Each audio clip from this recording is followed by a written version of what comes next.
When a 23-year-old veterinary student woke up in a wedding dress she didn't remember putting on, married to Chicago's most feared crime lord, she had exactly 3 seconds to decide: scream or survive. But the real nightmare? The man who bought her with blood money recognized her face the moment he lifted her veil, because 18 years ago, he watched her father die, and he's been searching for her ever since.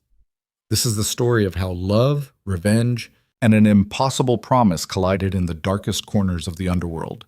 Stay until the end, hit that like button, and drop a comment with your city so I can see how far this story travels. Rain slammed against the stained glass like fists demanding entry. Elara Vale stood at the altar in a wedding dress that cost more than 4 years of veterinary school, and every breath she took tasted like white roses and panic. The fabric clung to her ribs like a second skin, expensive and suffocating. Her hands were shaking so badly the bouquet trembled, petals scattering across polished marble that reflected her terrified face back at her in fractured pieces. At the other end of the aisle stood Cassian Drakov, 40 years old, 6'3", built like violence wrapped in an Italian suit that probably cost more than her mother's medical bills.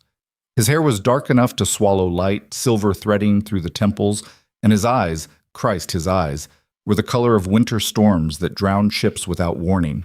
She'd seen those eyes 3 days ago across a desk in an office that smelled like leather and old money and barely contained rage. He'd offered her a deal then, marriage in exchange for her mother's life, simple, brutal, impossible to refuse. Her stepfather Marco had stolen $7 million from the Drakov organization before vanishing into whatever hole cowards crawl into when their sins catch up.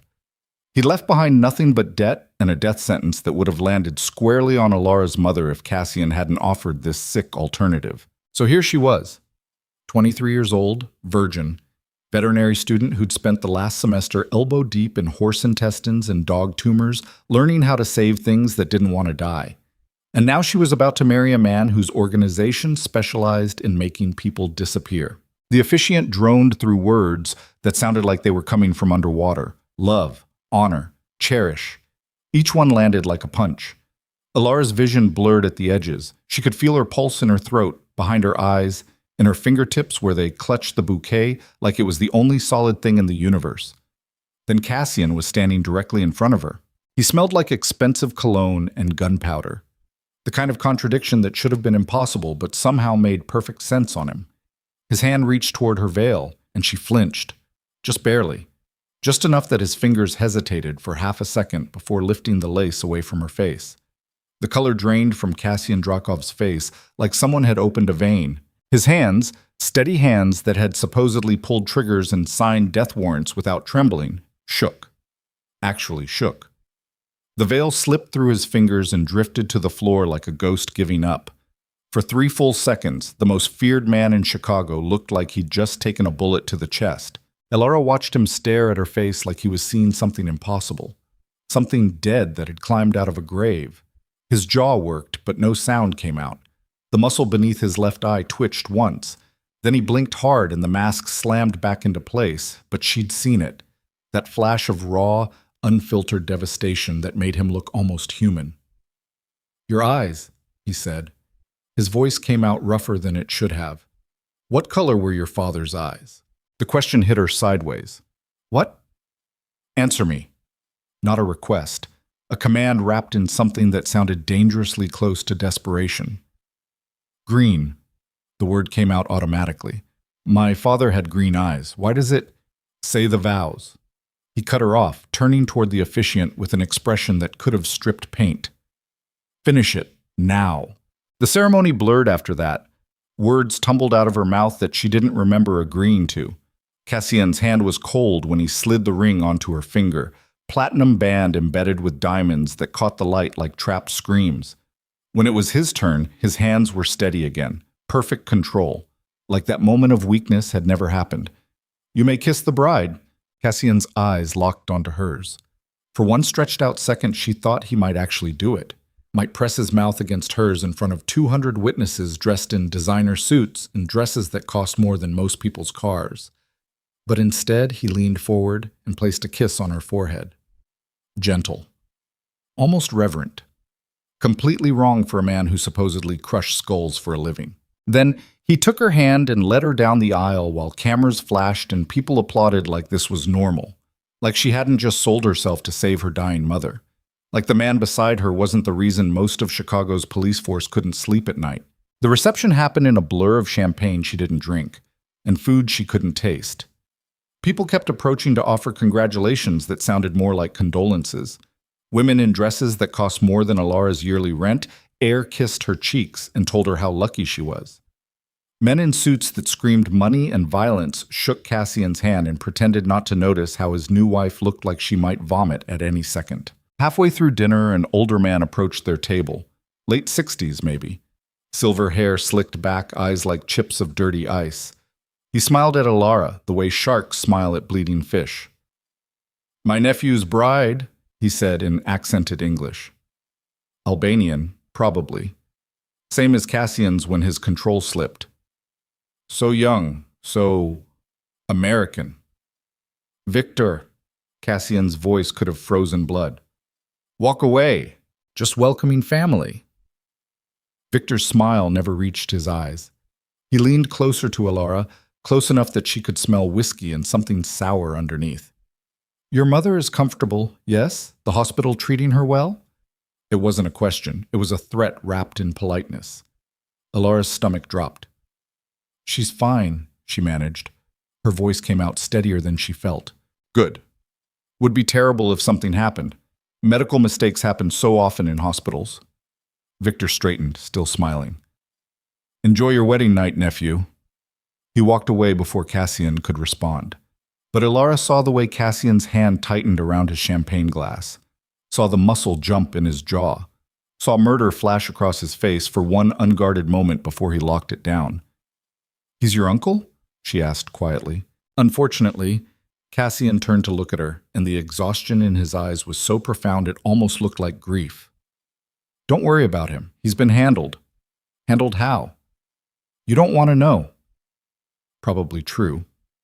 Elara looked down at her untouched plate and tried to remember what oxygen felt like. The rest of the reception dragged on for another 3 hours. Cake cutting, first dance, endless speeches from men whose faces she'd never remember. By the time Cassian finally led her out to the waiting car, Elara's feet were bleeding inside her designer heels, and she'd smiled so much her face hurt. The drive to the Drakov mansion took 45 minutes. Elara spent the entire time staring out the window at rain-slicked streets while Cassian worked on his phone, typing messages that made his expression darker with each passing mile. Neither of them spoke. The silence in the car felt like its own living thing, heavy and suffocating. The mansion was exactly what she'd expected. All stone and iron and tall windows that looked like eyes. Old money mixed with new violence. It sat on 15 acres outside the city, surrounded by walls topped with cameras and probably armed guards, though she couldn't see them in the dark. The kind of place where people went in but didn't always come out. Inside was worse. Marble floors, crystal chandeliers, art that probably cost more than most people earned in a lifetime. Everything cold, everything perfect, everything screaming that this was a prison dressed up as paradise. A woman in her 50s appeared from somewhere, gray hair pulled into a tight bun, black dress, expression that gave away nothing. "I'll show Mrs. Drakov to her room," she said in English with the same Albanian accent Victor had. "Our room," Cassian's corrected. "She sleeps where I sleep." Elara's blood turned to ice. Of course. Wedding night. She'd been trying not to think about that part, trying not to remember that she'd agreed to this, that she'd signed papers making her his wife in every legal sense, that he had every right to... "Elara." Cassian was looking at her with an expression she couldn't read. "Breathe." She realized she'd stopped. Her lungs burned, she forced air in and out while black spots danced at the edges of her vision. "Come." He held out his hand. "Let me show you something." Against every instinct screaming at her to run, Elara took his hand. His palm was warm and calloused, not the hands of someone who only signed papers and gave orders. These were hands that had done ugly work themselves. He led her up a curving staircase to the second floor, then down a hallway lined with paintings of stern-faced men who all had the same winter storm eyes as Cassian. Dead Drakovs, probably. watching, judging. The bedroom at the end of the hall was massive. King-size bed with white sheets that looked too clean to touch, floor-to-ceiling windows overlooking gardens that were probably beautiful in daylight, attached bathroom bigger than Elara's entire apartment, everything designed to impress, to intimidate. Cassian crossed to a door on the far wall and opened it. "This is yours." Elara blinked. "What?" "Your room," he gestured inside. "It connects to mine through this door. You can lock it from your side. I won't come in unless you ask." She stepped into the doorway and looked. The room was smaller than his, but still enormous by any normal standard. The bed had been made up with soft blue blankets. There was a desk by the window, a reading chair, shelves already stocked with medical textbooks she recognized. Her clothes from her apartment, not many, she didn't own much, had been hung neatly in the closet. "I don't understand," she said slowly. "The marriage needed to look real tonight. For the family.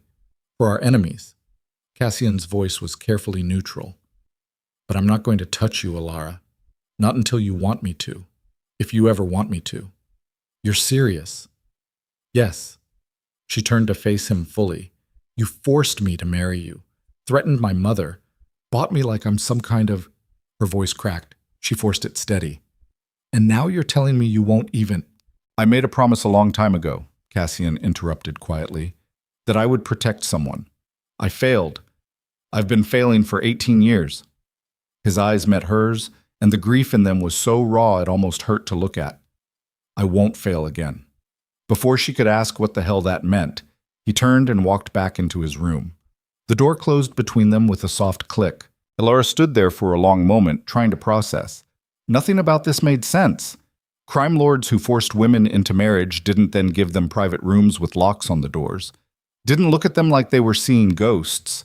Didn't make cryptic promises about protection while looking like their souls were being ripped apart. Her wedding dress suddenly felt impossibly heavy. She stripped it off, leaving it in a white puddle on the floor, and found pajamas in the dresser. Clean, soft, in her size, like he'd been planning this for weeks. She climbed into bed and stared at the ceiling while her brain spun in useless circles. Beyond the windows, rain continued hammering against glass. Somewhere in the massive house, she could hear voices. Men speaking Albanian in sharp bursts that sounded like arguments. Then a scream cut through the night. Elara sat bolt upright, heart slamming against her ribs. The scream came again, male, ragged, full of names and words she couldn't make out. Coming from Cassian's room. She crossed to the connecting door before she could talk herself out of it and pressed her ear against the wood. The screaming had turned to broken words, gasping, apologies to someone who wasn't there. Against every ounce of self-preservation she possessed, Elara turned the doorknob. Cassian's room was dark, except for moonlight cutting across the floor. He was in bed, sheets tangled around him, body rigid. Still asleep. Trapped in whatever nightmare had its claws in him. "Don't," he was saying, voice thick with sleep and anguish. "Please, Nico, don't. I didn't know. I swear I didn't." Nico. Something cold slithered down Elara's spine. That name. She knew that name. But from where? Cassian jerked awake suddenly, sitting up so fast she flinched. His hand went to something under his pillow, gun, probably, before his eyes focused and he saw her standing in the doorway. "Elara." He was breathing hard. Sweat made his hair stick to his forehead. "What are you—" "You were screaming," she said. "Who's Nico?" The blood drained from his face. Again. Just like at the altar when he'd first seen her eyes. He looked at her for a long moment, some kind of war playing out behind his expression. Then he closed his eyes. "Go back to your room," he said quietly. "Please." "You know what?" "No." Something hot and angry flared in Elara's chest. "You drag me into this.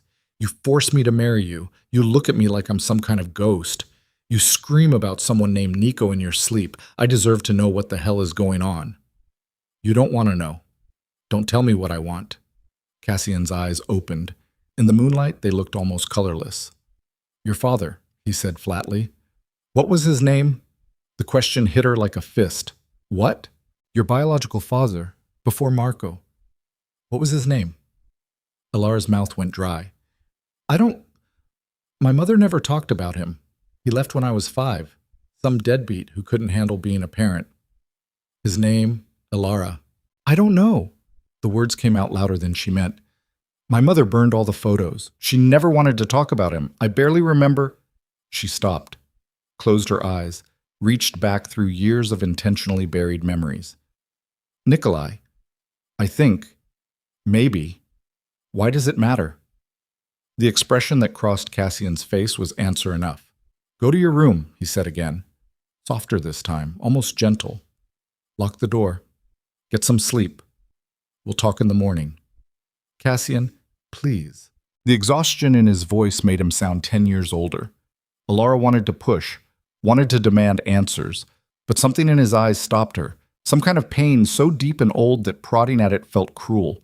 She turned and walked back through the connecting door, but she didn't lock it, and she didn't sleep.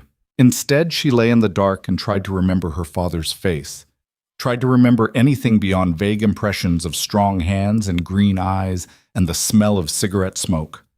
Tried to understand why Cassian Drakov had looked at her with such raw grief when she'd said the name Nikolai.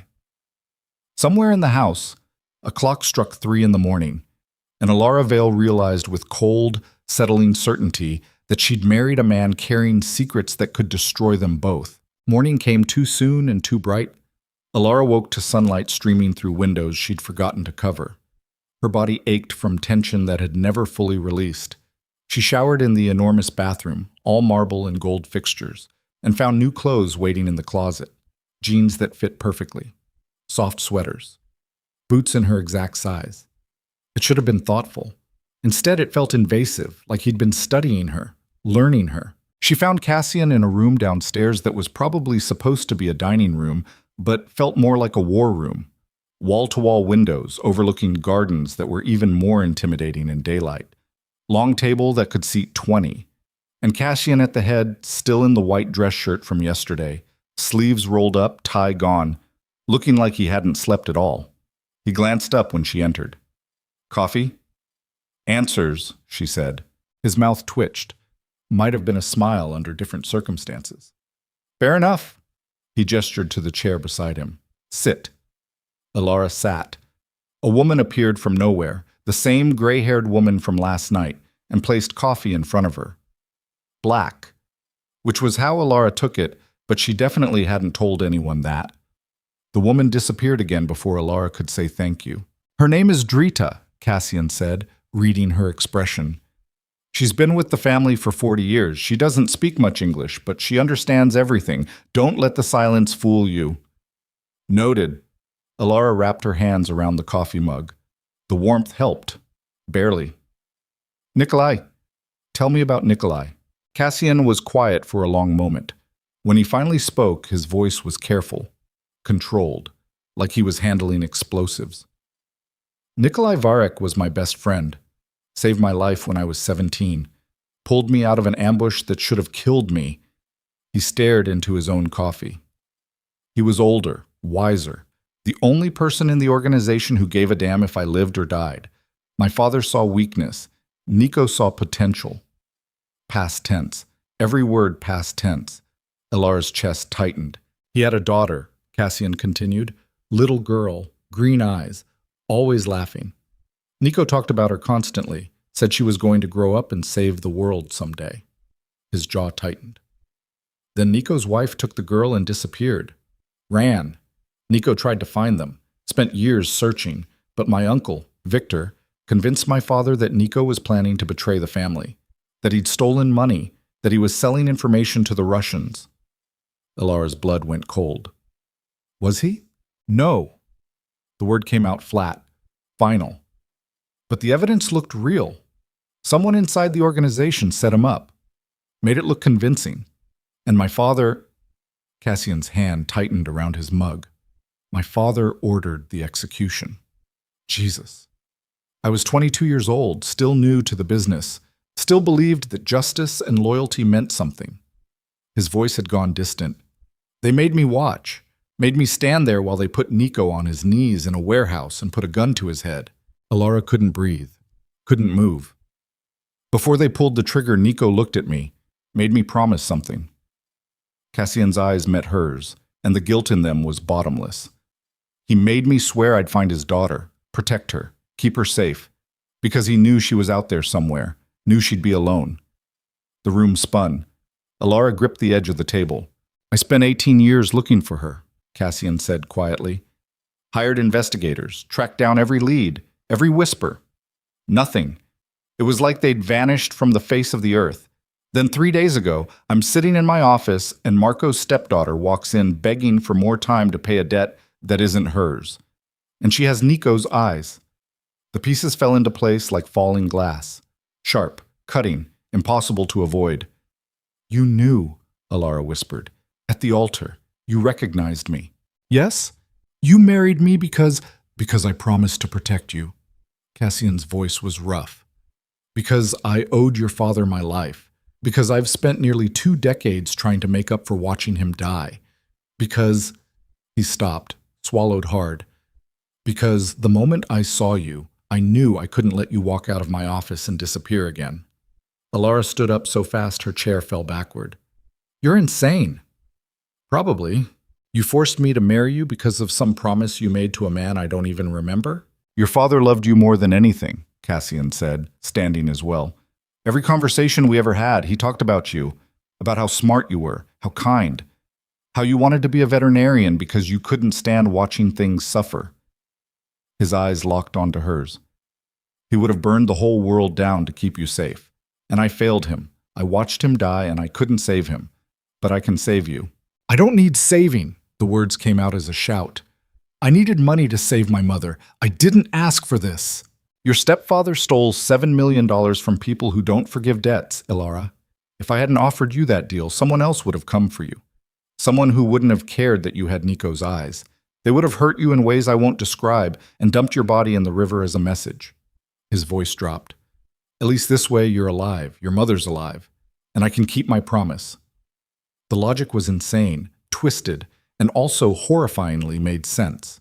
Elara's hands were shaking. She shoved them in her pockets. So what now? You keep me locked up in this mansion like some kind of, what, trophy? Proof that you kept your word to a dead man? No. Cassian moved around the table, slow and careful, like approaching a wounded animal. You're my wife. That means you have access to everything I have. Money, resources, protection. You want to finish veterinary school? I'll arrange it. You want to work? Open a practice? I'll fund it. You want to leave? He stopped a few feet away. I'll let you go. Once the situation with Marco is handled and you're safe, if you want to walk away, I won't stop you. Why should I believe anything you say? Because I've never lied to you. His eyes held hers. And I won't start now. They stood there in the too bright morning light, while the weight of 18 years of grief and guilt and impossible promises pressed down on both of them. Elara wanted to scream, wanted to run, wanted to wake up and discover this was all some kind of fever dream brought on by stress and bad cafeteria food. Instead, she said, I want to see my mother. Of course, I'll have the car. Alone. Cassian's expression tightened. Elara, it's not safe for you to... You just said I have access to everything you have. That includes basic freedom. So either I'm your wife or I'm your prisoner. Which is it? The muscle in his jaw jumped. You'll take the car, and 2 guards, non-negotiable. Fine. And you'll call me when you get there. Push it and I'll walk. Something that might have been respect flickered across his face. Understood. An hour later, Elara was sitting in the back of a Mercedes that probably cost more than most houses, being driven by a man named Luan, who looked like he could bench press cars. Another guard sat in the passenger seat, both of them Albanian, both of them silent except for the occasional muttered conversation in their native language. The hospital was sterile and white and smelled like disinfectant, trying to cover up death. Elara's mother was in a private room on the 4th floor, another thing Cassian had arranged. She looked small in the hospital bed, gray-faced, tubes running from her arms, but alive. Still alive. Elara. Her mother's voice was weak but steady. They told me you got married. I thought they were joking. It's complicated, Mom. I'll bet. Her mother's eyes, brown, not green, nothing like Elara's, tracked over her daughter's face. He's treating you okay? This husband of yours? Elara thought about Cassian's hands shaking when he lifted her veil, about the connecting door with a lock on her side, about nightmares and impossible promises and 18 years of searching. Yeah, she said quietly. He's treating me okay. Her mother reached out and took Elara's hand. Her grip was weak but warm. I should have told you about your father, about Nikolai. After he got involved with those people, after everything went wrong, I wanted to protect you from all of it. Elara's heart stopped. You knew? Of course I knew. I was married to him. Her mother's eyes were sad, tired. He wasn't a bad man, baby, just got caught up in something bigger than he could handle. And when they killed him, her voice cracked. I took you and ran, changed our names, built a new life. I thought I could keep you safe from that world. Mom. But Marco found out. Somehow, he figured out who we really were. Started blackmailing me. Said he'd tell Nikolai's old associates where we were unless I married him. Tears tracked down her mother's face. I thought I was protecting you. Instead, I just handed you to a different monster. Elara's throat closed up. It's okay. It's handled. How? By marrying another monster who promised my father he'd keep me safe. Her mother's expression went very still. Cassian Drakov knew Nikolai? They were friends. Oh God. Her mother closed her eyes. This is my fault. All of it. If I just told you the truth from the beginning, stop. Elara squeezed her mother's hand. You did what you thought was right. We're okay. Both of us. We're going to be okay. She wasn't sure she believed it, but her mother needed to hear it, needed to believe her daughter wasn't drowning in the same underworld that had killed Elara's father all those years ago. They talked for another hour, careful conversation that skirted around the really dangerous topics. Her mother's treatment was going well. The doctors were optimistic.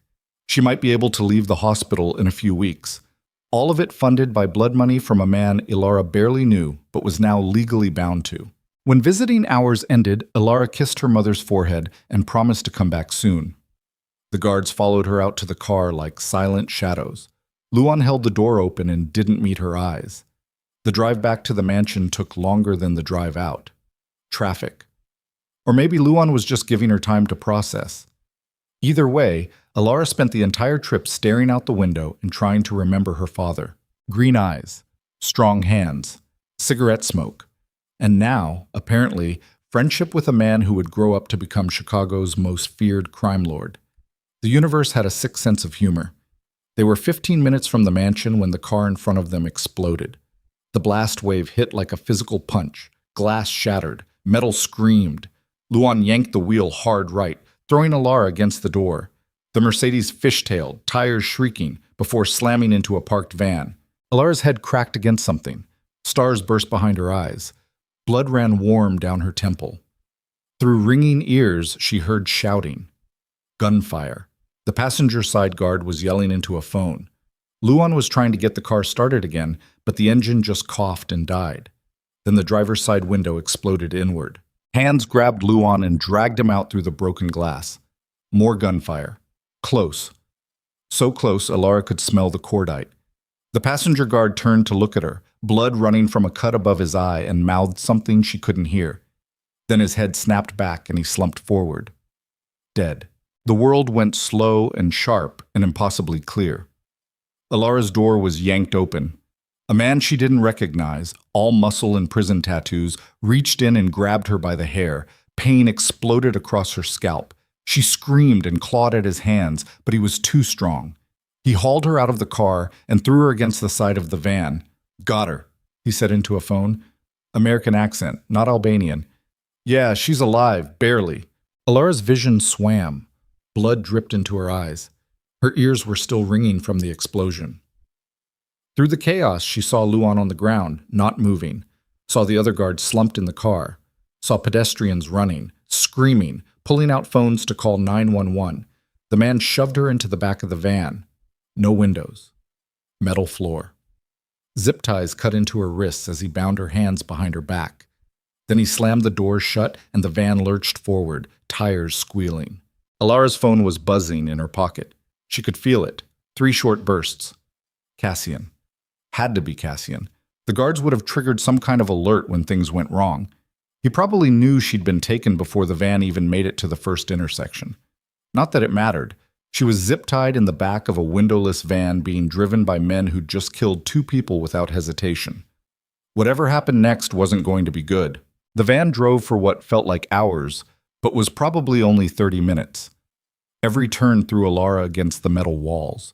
Her head throbbed. Her wrists bled where the zip ties cut in. By the time they finally stopped, she was beyond dizzy and possibly concussed. The doors opened. Different man this time. Older. Gray hair. Expensive suit that didn't match the violence in his eyes. He looked at Elara the way people look at livestock. "Welcome, Mrs. Drakov," he said. His accent was Italian, north side probably. "My name is Matteo Moretti, and you and I are going to have a conversation about your husband." He grabbed her by the arm and hauled her out of the van.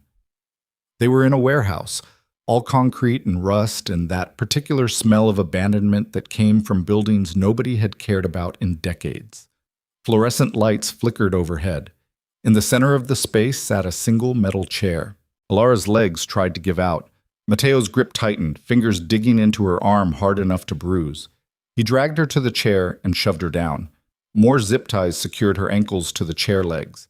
She was trapped, completely. Matteo circled her slowly. "Your husband killed my father. Did he tell you that?" Elara's mouth was too dry to form words. "No?" Matteo smiled, no warmth in it. 16 years ago. My father made the mistake of thinking he could negotiate with Cassian Drakov. Instead, Cassian put 3 bullets in his head and left him in an alley like garbage.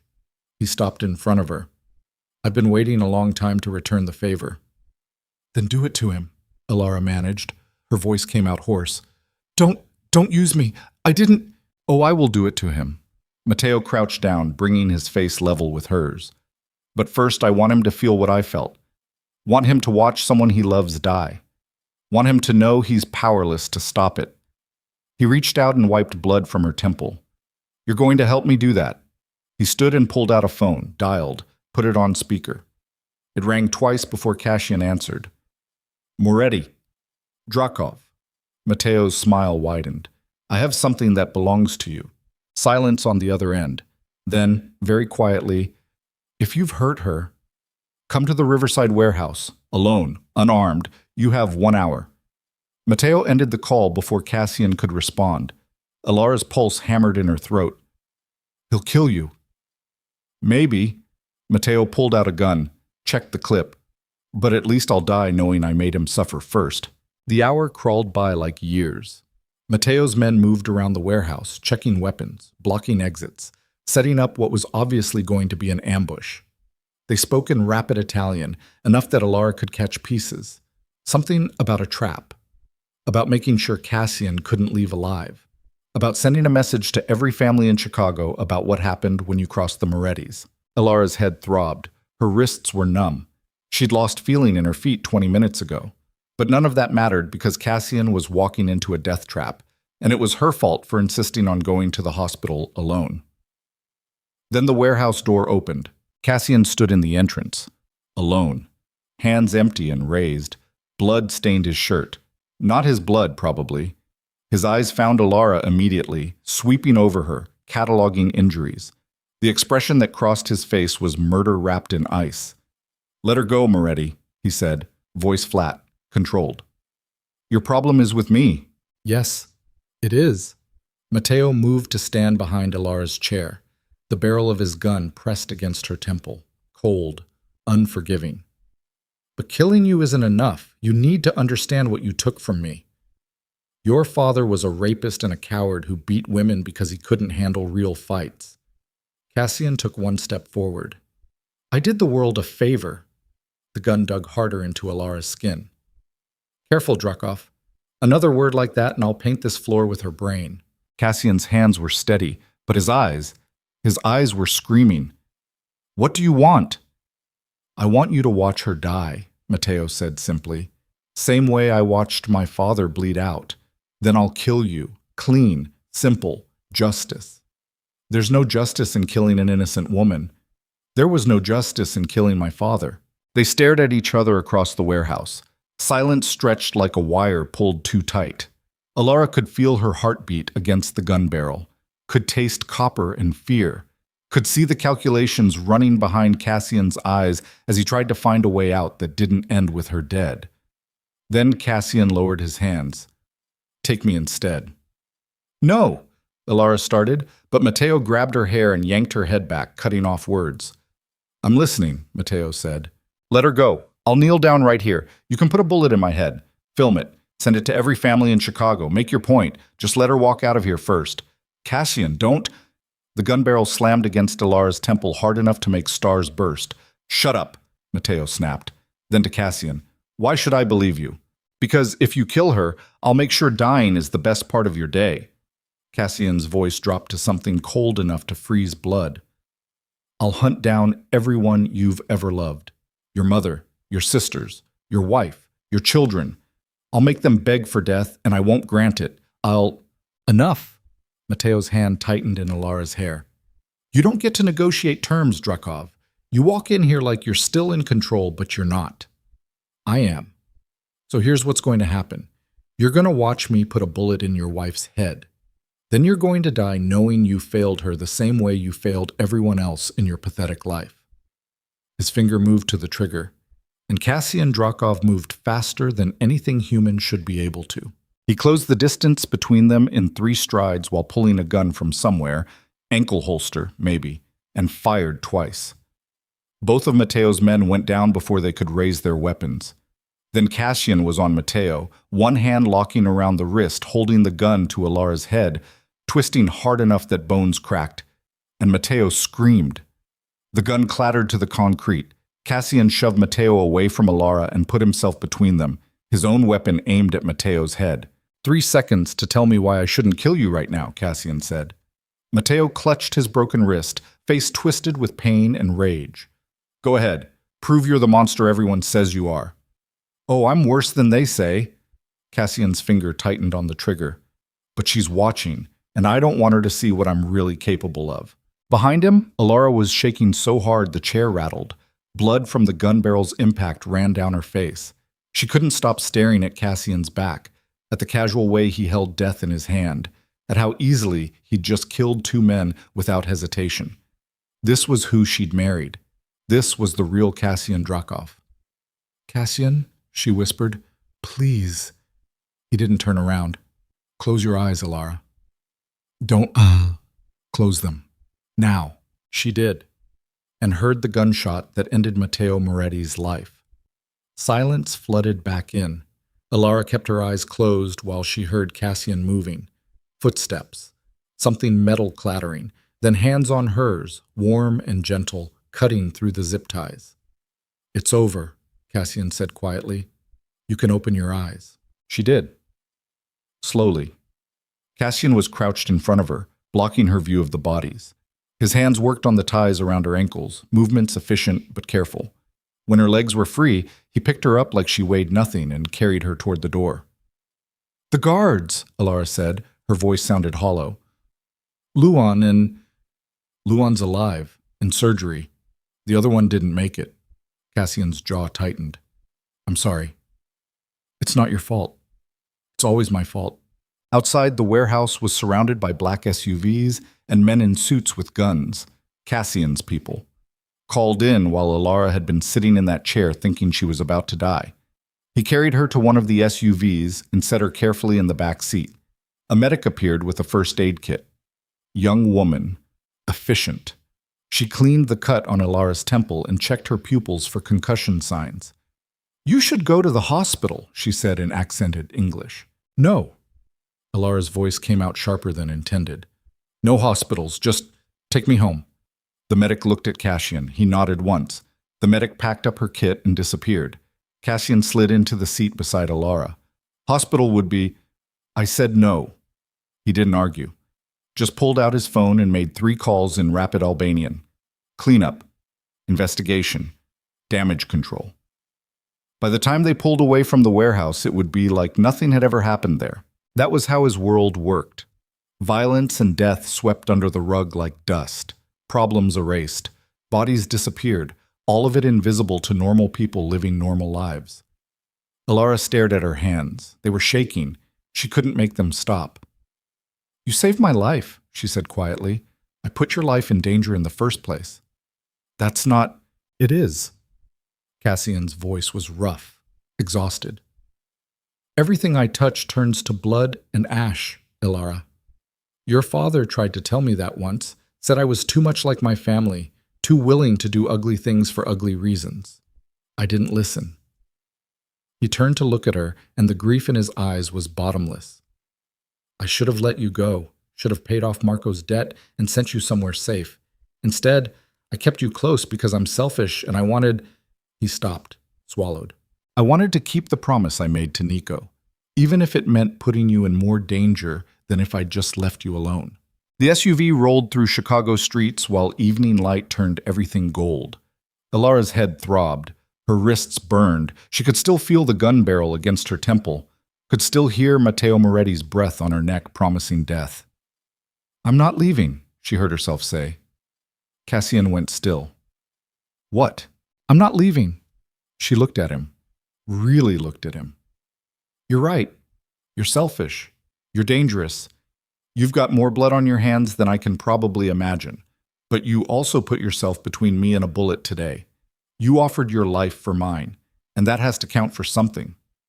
"It doesn't, It counts for something," Elara repeated firmly. "My father trusted you enough to make you promise to protect me. And yeah, maybe he wouldn't approve of your methods. Maybe he'd be horrified by half the things you've done. But he saw something in you worth saving, and I think—" She took a shaky breath. "I think I'm starting to see it too." Cassian stared at her like she'd just spoken in a language he didn't understand. "You almost died today because of me. I'm alive today because of you." "That's not— It is what it is." She leaned her head back against the seat. "I'm tired, Cassian. I'm tired of running, tired of hiding. My whole life, my mom kept us moving, kept us scared, kept us looking over our shoulders. And for what? I still ended up right here anyway. Maybe that means something. Maybe the universe is trying to tell me something. That you married a monster? That I married someone who keeps his promises." She closed her eyes, even the impossible ones. They rode the rest of the way in silence. Elara drifted somewhere between consciousness and sleep, exhaustion finally catching up with terror. When the SUV pulled up to the mansion, Cassian carried her inside despite her weak protests. Up the stairs, down the hallway, with all those dead Drakovs watching, into her room. He laid her on the bed and started to pull away. Elara's hand shot out, catching his wrist. "Stay," she said. "Elara, sit, just for tonight. I don't want to be alone." Something complicated crossed his face, but he nodded, kicked off his shoes, stretched out on top of the covers beside her, careful not to touch. Elara rolled onto her side, facing him, and let her eyes drift shut. Sleep came like falling into dark water. And for the first time since the wedding, she didn't have nightmares about monsters waiting in shadows, because the biggest monster was lying right next to her. And somehow, impossibly, she was starting to trust him anyway. End of part 1. What secrets is Cassian still hiding? Who set up Nikolai Varek 18 years ago? And what will happen when Elara discovers the full truth about her father's death? Part 2 continues the story. Elara woke to the smell of coffee and gunpowder. The gunpowder was probably her imagination. Or maybe it had soaked into Cassian's clothes so thoroughly that it lived in the fabric now, permanent as a bloodstain. He was still beside her on the bed, awake, staring at the ceiling like it held answers he couldn't find anywhere else. Morning light cut across his face, making the shadows under his eyes look like bruises.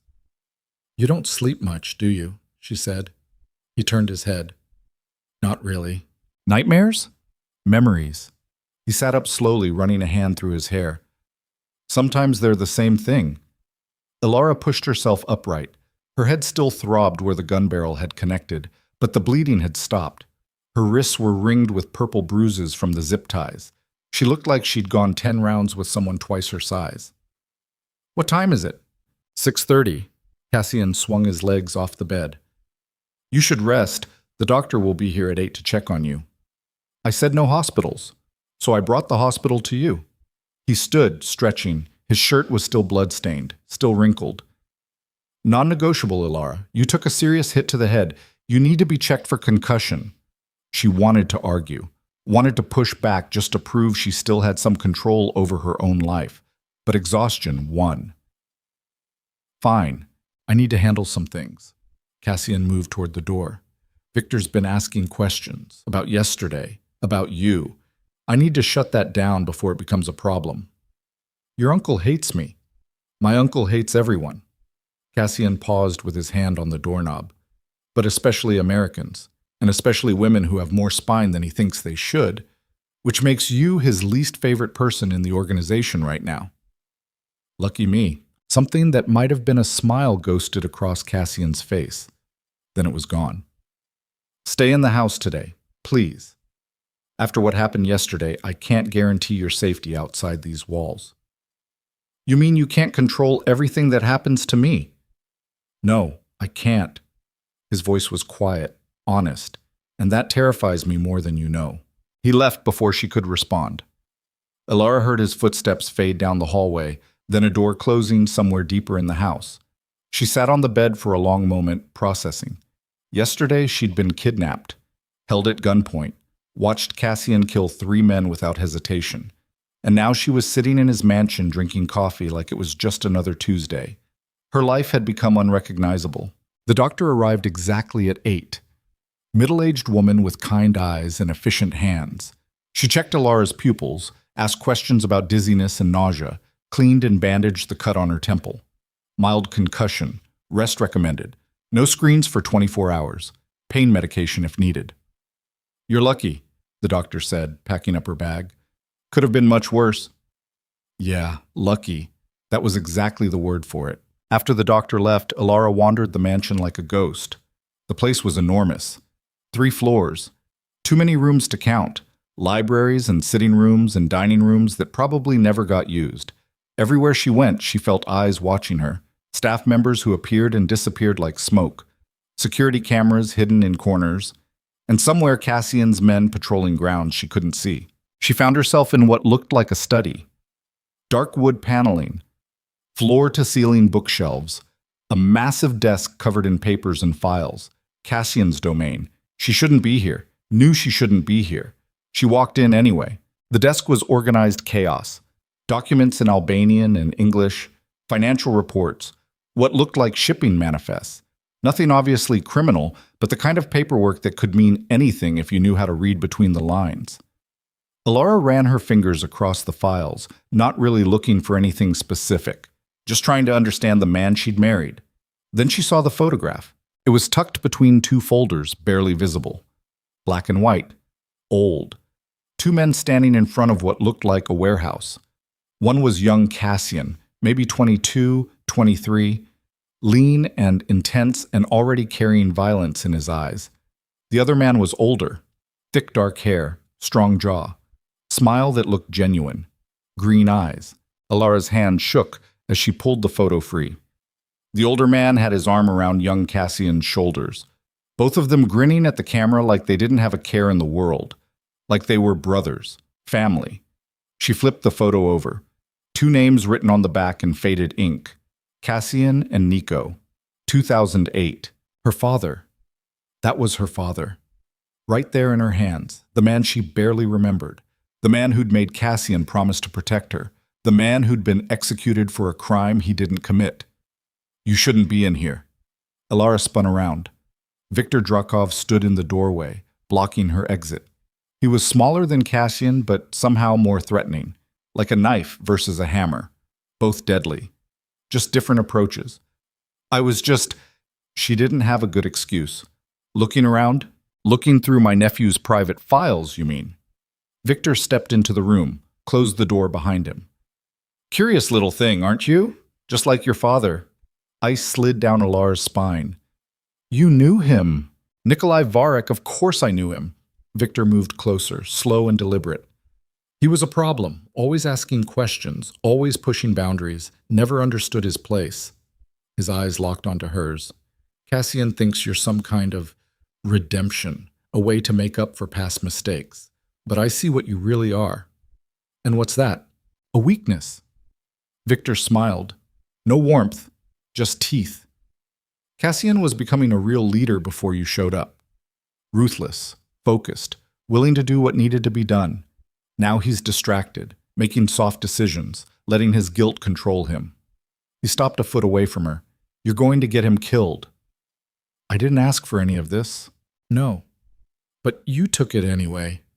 Victor reached out and plucked the photograph from her hands, looked at it. Nikolai was weak too. Thought loyalty meant something beyond survival. Thought friendship could exist in our world. He tossed the photo onto the desk. He was wrong, and it got him executed. He was innocent. Was he? Victor's eyebrows rose. You weren't there. You don't know what happened. You only know what Cassian told you, and Cassian has always been a romantic, sees the best in people even when the worst is staring him in the face. Elara's pulse hammered. You set him up. You're the one who framed my father. Careful, girl. Victor's voice dropped. Accusations like that get people hurt. Is that a threat? It's a fact. He circled around her, predator assessing prey. You think you're safe because you wear my nephew's ring? Because he's decided you're his redemption project? You're not. You're one mistake away from becoming a liability, and liabilities don't last long in this family. The door opened. Cassian stood there, and the expression on his face could have melted steel. Get away from her. Victor turned, unconcerned. Just having a conversation with your bride. Getting to know family. Out. Now. This is still my house too, Cassian. Your father left it to both of us. And I'm about 3 seconds from putting you through that window. Cassian's voice was perfectly calm, perfectly controlled, which somehow made it more terrifying. So unless you want to test whether you can survive a 3-story drop, I suggest you leave. Victor looked between them. Something calculated flickered across his face. Then he smiled. Of course. Forgive the intrusion. He brushed past Cassian and disappeared into the hallway. Silence crashed back in. Cassian stood in the doorway, hands clenched into fists, breathing like he'd just run a marathon. Did he hurt you? No, just talked. About? My father. About you. About how I'm a weakness that's going to get you killed. Elara's voice came out steadier than she felt. Is he right? Cassian moved into the room, picked up the photograph Victor had thrown onto the desk, stared at it for a long moment. Maybe. That's not reassuring. It's honest. He set the photo down gently. Victor has been trying to push me out since my father died. Thinks he should be running the organization. Thinks I'm too soft. Too American. Too willing to change the old ways. His eyes met hers. And you being here gives him ammunition. Proof that I'm distracted. That I'm making decisions based on emotion instead of logic. So what do we do? We? Cassian's expression softened slightly. You don't have to do anything, Elara. This is my problem. I'm your wife. That makes it my problem, too. She gestured at the photograph. And apparently my father was part of all this. Which means I'm already in it whether I like it or not. He studied her face like he was trying to memorize it. Your father would hate what I've become. Maybe, but he trusted you enough to make you promise to protect me. That has to mean something. Or it means he didn't have anyone else. Cassian turned away, staring out the window at gardens she still hadn't explored. The night before they killed him, Nico told me something. Said the Drakov family was rotting from the inside. That someone high up was working against my father, feeding information to rivals, setting up hits that looked like accidents. He paused. He was trying to prove it when they arrested him for treason. Elara's chest tightened. You think someone framed him to shut him up? I know someone did. Cassian's voice was rough. I've spent 18 years trying to figure out who, tracking down leads, following paper trails, and every time I get close, the evidence disappears. Witnesses die. Files burn, like someone's always one step ahead. Victor? Maybe. Probably. Cassian's reflection in the window looked haunted. But I can't prove it, and without proof, accusing him is suicide. The family would split. We'd have civil war. People would die. He finally turned to face her. So I've been patient, careful, waiting for him to make a mistake. How long are you willing to wait? However long it takes. Even if it costs you everything? Cassian's eyes held hers. Some promises are worth any cost. They stood there in his study, surrounded by ghosts and evidence of 18 years' worth of searching. Elara wanted to touch him, wanted to close the distance and prove that he wasn't alone in this. But she didn't know how, didn't know if it would be welcome. Before she could decide, Drita appeared in the doorway. The gray-haired woman said something in Albanian, short, clipped, urgent. Cassian's expression went dark. When? More Albanian, faster now. Drita's hands moved as she talked, gesturing emphatically. Fuck. Cassian looked at Elara. I have to go. There's been an incident at one of the warehouses. Shipment went missing. Three men dead. Is it? I don't know yet. He was already moving toward the door. Stay inside. Don't go near the windows. If anything happens, Drita will take you to the safe room in the basement. There's a phone in there that connects directly to my private line. Use it. Cassian, he stopped, looked back at her. I'll be back as soon as I can. I promise. Then he was gone. Footsteps echoing down the hall, doors slamming, engine starting somewhere outside. Elara stood in the study feeling cold despite the warm morning light streaming through windows she'd just been told to avoid. Drita said something else in Albanian, softer this time. I don't understand, Elara said. Drita switched to heavily accented English. He is, how you say, carrying too much weight. She tapped her chest over her heart. Your father, he was good man. Only good man in bad family. Cassian, he tried to be like Nikolai, but this world, it does not let good men live. You knew my father? Everyone knew Nikolai. Drita's expression softened with memory. He make joke, make people laugh. Even when things very bad, he find light. She looked at Elara. You have his eyes, same green, same kind. Cassian, he see this. It break his heart every day. Something in Elara's chest cracked. Why are you telling me this? Because you need to understand. Cassian, he is not just protecting you. He is trying to save himself. Drita moved toward the door. But some men, they are too broken to save, even by love. She left Elara alone with that knife of truth buried between her ribs.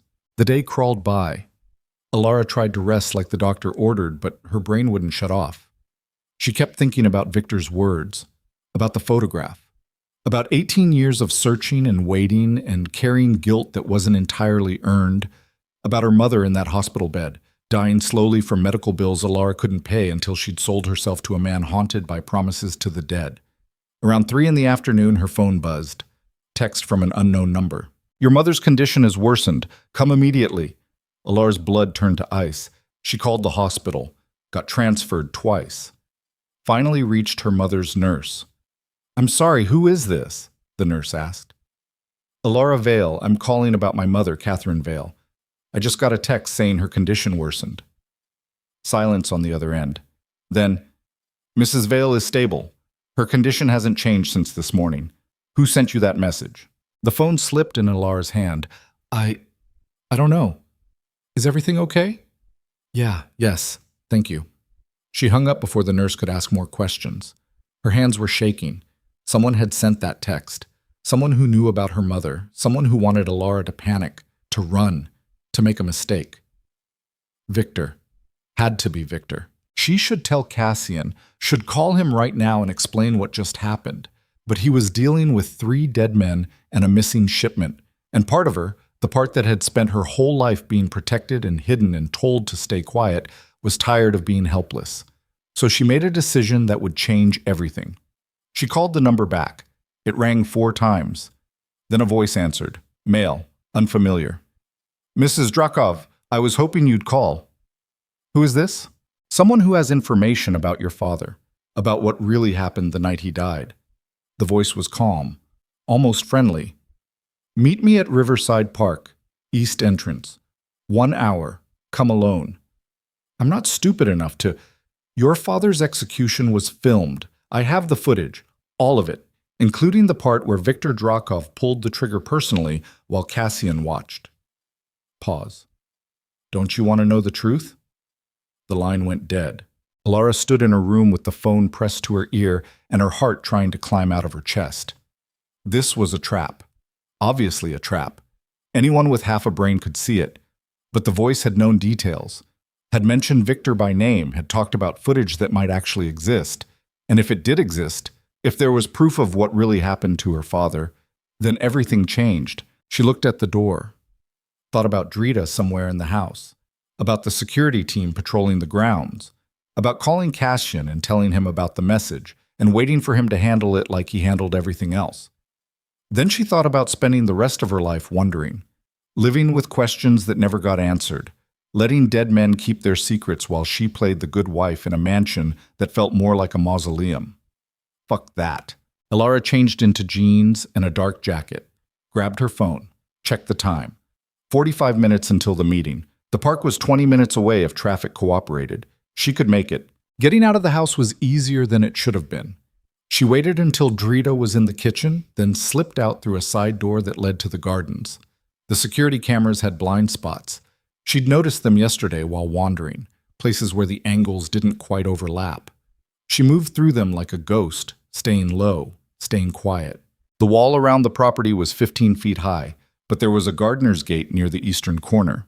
It was locked, but the lock was old and rusted. Elara had spent 2 summers working at a vet clinic where half the equipment was held together with duct tape and prayer. She knew how to make broken things work. 3 minutes and 1 bent hairpin later, the gate swung open. She was out. The walk to the main road took 5 minutes. She flagged down a cab and gave the driver an address 3 blocks from the park. Paid in cash from the emergency money she'd grabbed from her room. Got out and walked the rest of the way on foot. Riverside Park was mostly empty. Too cold for families. Too early for joggers. Just bare trees and dead grass, and the kind of gray afternoon that made everything look washed out. Elara found the east entrance and checked her phone. 5 minutes early. She waited near a bench, scanning faces, looking for threats, looking for anything that felt wrong. But the park stayed quiet. Just an old man walking a dog, a woman pushing a stroller, normal people living normal lives. Then a car pulled up. Black sedan, tinted windows. It stopped 20 feet away and the back door opened. Elara's instinct screamed at her to run, but her feet stayed planted. A man got out. Late 50s, expensive suit, salt and pepper hair, face that looked familiar in a way she couldn't quite place. He walked toward her with his hands visible, non-threatening. "Elara Vale," he said. "Thank you for coming." "Who are you?" "My name is Anton Krasnicki. I worked with your father back before the Drakovs killed him." He stopped a respectful distance away. "I've been waiting 18 years to tell you the truth." "The truth about what?" "About who really betrayed Nikolai Varek." Anton reached into his jacket slowly, pulled out a phone. "I have footage. Just like I said. But more than that, I have proof that Viktor Drakov has been selling out the family for 2 decades. That he's the one who set up your father. That he's been working with the Russians the entire time." Elara's pulse hammered. "Why tell me? Why not go to Cassian?" "Because Cassian is compromised." Anton's voice was gentle, almost pitying. "He wants to believe the best of his family, wants to think there's still honor in the organization. But there isn't. There never was. And if I brought this to him, Victor would know within hours. I'd be dead by sunset." "But you're trusting me. You're not part of the family. Not really. You're an outsider like your father was." Anton held out the phone. "Look at the footage. Decide for yourself. Then do what you think is right." Elara took the phone with shaking hands. The screen showed a paused video, grainy, dark. She pressed play. The video was shot from a high angle. Security camera, maybe. It showed a warehouse interior, concrete floors, metal shelving, and in the center, a man on his knees with his hands zip-tied behind his back. Her father. Even through the grainy footage, she recognized him. The green eyes, the strong jaw, the way he held himself even while staring down death, like he wouldn't give them the satisfaction of seeing him break. 3 men stood around him. One was young Cassian, barely recognizable, face white, hands shaking, looking like he was about to vomit. The second was an older man with cruel eyes and a gun hanging loose in one hand. And the third, Viktor Drakov.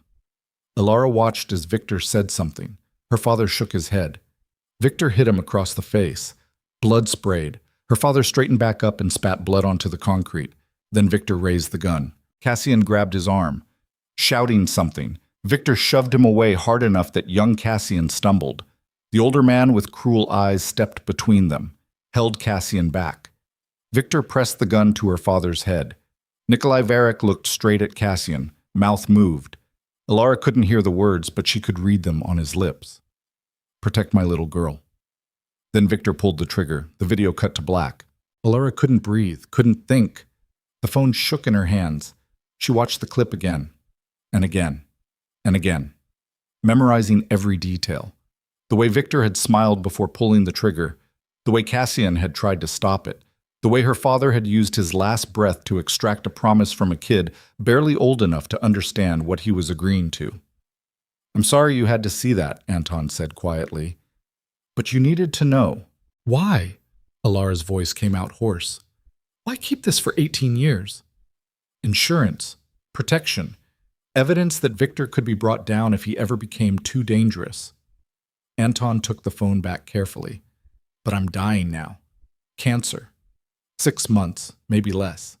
And I can't die knowing that the man who killed Nikolai Varick is still walking around free. What do you want me to do? Show this to Cassian. Make him see the truth. Give him the push he needs to finally act against Victor. Anton's eyes were sad. Your father was a good man. He deserves justice, even if it comes 2 decades too late. Elara's hands clenched into fists. How do I know this is real? That you haven't edited the footage somehow? You don't. But look at Cassian's face in that video. Really look. Anton stepped back toward the car. That's not the face of someone who wanted your father dead. That's the face of someone watching his entire world collapse. He got back into the sedan. The door closed. The car pulled away smoothly, disappearing into traffic before Elara could decide if she should have stopped him. She stood in the empty park while the temperature dropped and evening started creeping in. Her phone buzzed. Cassian, probably calling to check on her. She let it go to voicemail. What the hell was she supposed to do now? The footage was damning. If it was real, if Victor really had executed her father personally, then Cassian's entire 18-year search for the truth had been derailed by the one person who should have been the prime suspect from the beginning, his own uncle. Family. Blood. But showing Cassian the video meant bringing war down on the Dreykov organization. Meant forcing his hand, meant people would die. Lots of people. Because men like Victor didn't go quietly.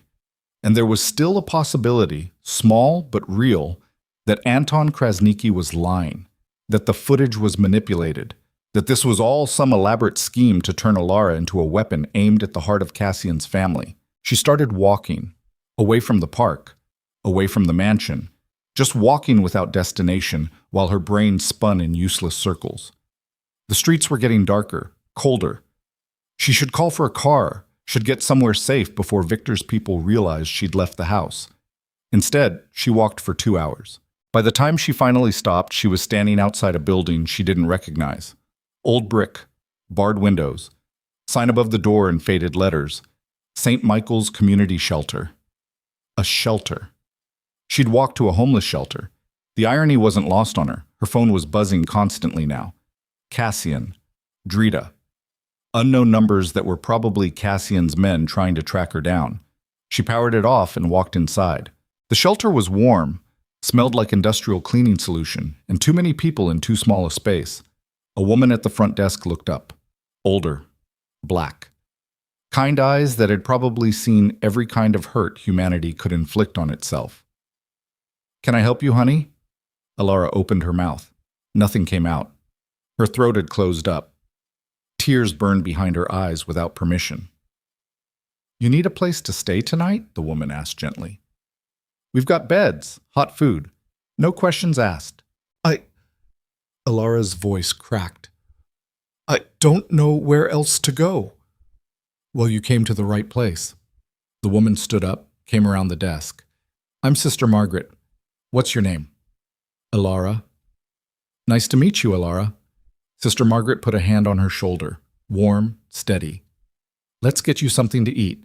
Then we can talk about whatever's got you looking so lost. Elara let herself be led into a cafeteria. Let Sister Margaret bring her soup that tasted like nothing. let the ambient noise of other broken people wash over her like static. She sat at a corner table and tried to figure out what the hell she was doing. She'd run. That was the truth of it. Taken the first excuse to bolt and ended up here, in a shelter, hiding from a husband who'd killed 3 men to save her life yesterday. But he'd also lied to her for weeks, looked her in the eyes, and pretended not to know who she was. Married her because of guilt and a promise made to a dead man. And somewhere in his mansion surrounded by security and secrets, he was probably tearing Chicago apart trying to find her right now. Good. Let him worry. Let him feel a fraction of what she'd been feeling since the moment she'd walked down that aisle. You running from someone? Elara looked up. A girl around her age had sat down across from her, thin, hollow-eyed, track marks visible on her forearms. Maybe, Elara said. Boyfriend? Husband? It's complicated. The girl laughed, no humor in it. It's always complicated. That's what we tell ourselves, but usually it's pretty simple. Either they're hurting you or they're not. He's not hurting me, not physically. Then what? Elara stared into her untouched soup. He's keeping secrets, big ones, the kind that could get people killed. So leave. It's not that easy. It never is. The girl stood up. But staying is just choosing slow death over fast death. And trust me, slow death is worse. She walked away before Elara could respond, left her sitting there with soup cooling in front of her and a phone full of missed calls she was too afraid to check. 3 hours later, someone sat down across from her. Cassian. He looked like hell. Eyes bloodshot, jaw tight, hands clenched on the table hard enough that his knuckles were white. He didn't say anything, just sat there staring at her like he was making sure she was real. How did you find me? Elara finally asked. I own half the security cameras in this city. His voice was rough. The moment you turned your phone back on to check the time, it pinged a tower 3 blocks from here. I had men canvassing every building in the area within 20 minutes. Of course he did. You shouldn't have come alone, she said. Neither should you. Cassian leaned forward. Do you have any idea what could have happened to you out there? After what happened with Moretti, there are at least 3 families looking for leverage against me. You're a target, Elara. The second you left the house, you put a bullseye on your back. I needed to think. You needed to think. He laughed, raw, bitter. So you turned off your phone and disappeared for 6 hours? Do you know what that did to me? I thought... His voice cracked. I thought someone had taken you again. Thought I'd find you dead in an alley somewhere because I wasn't fast enough to save you. Guilt stabbed through her anger. I'm sorry. I didn't mean to... You met someone at the park. Not a question, a statement. Security footage shows you talking to Anton Krasnicki. What did he tell you? There it was. The moment that would decide everything. Elara could lie, could pretend the meeting was nothing, could bury the footage and let Cassian continue his careful, patient hunt for proof that might never come.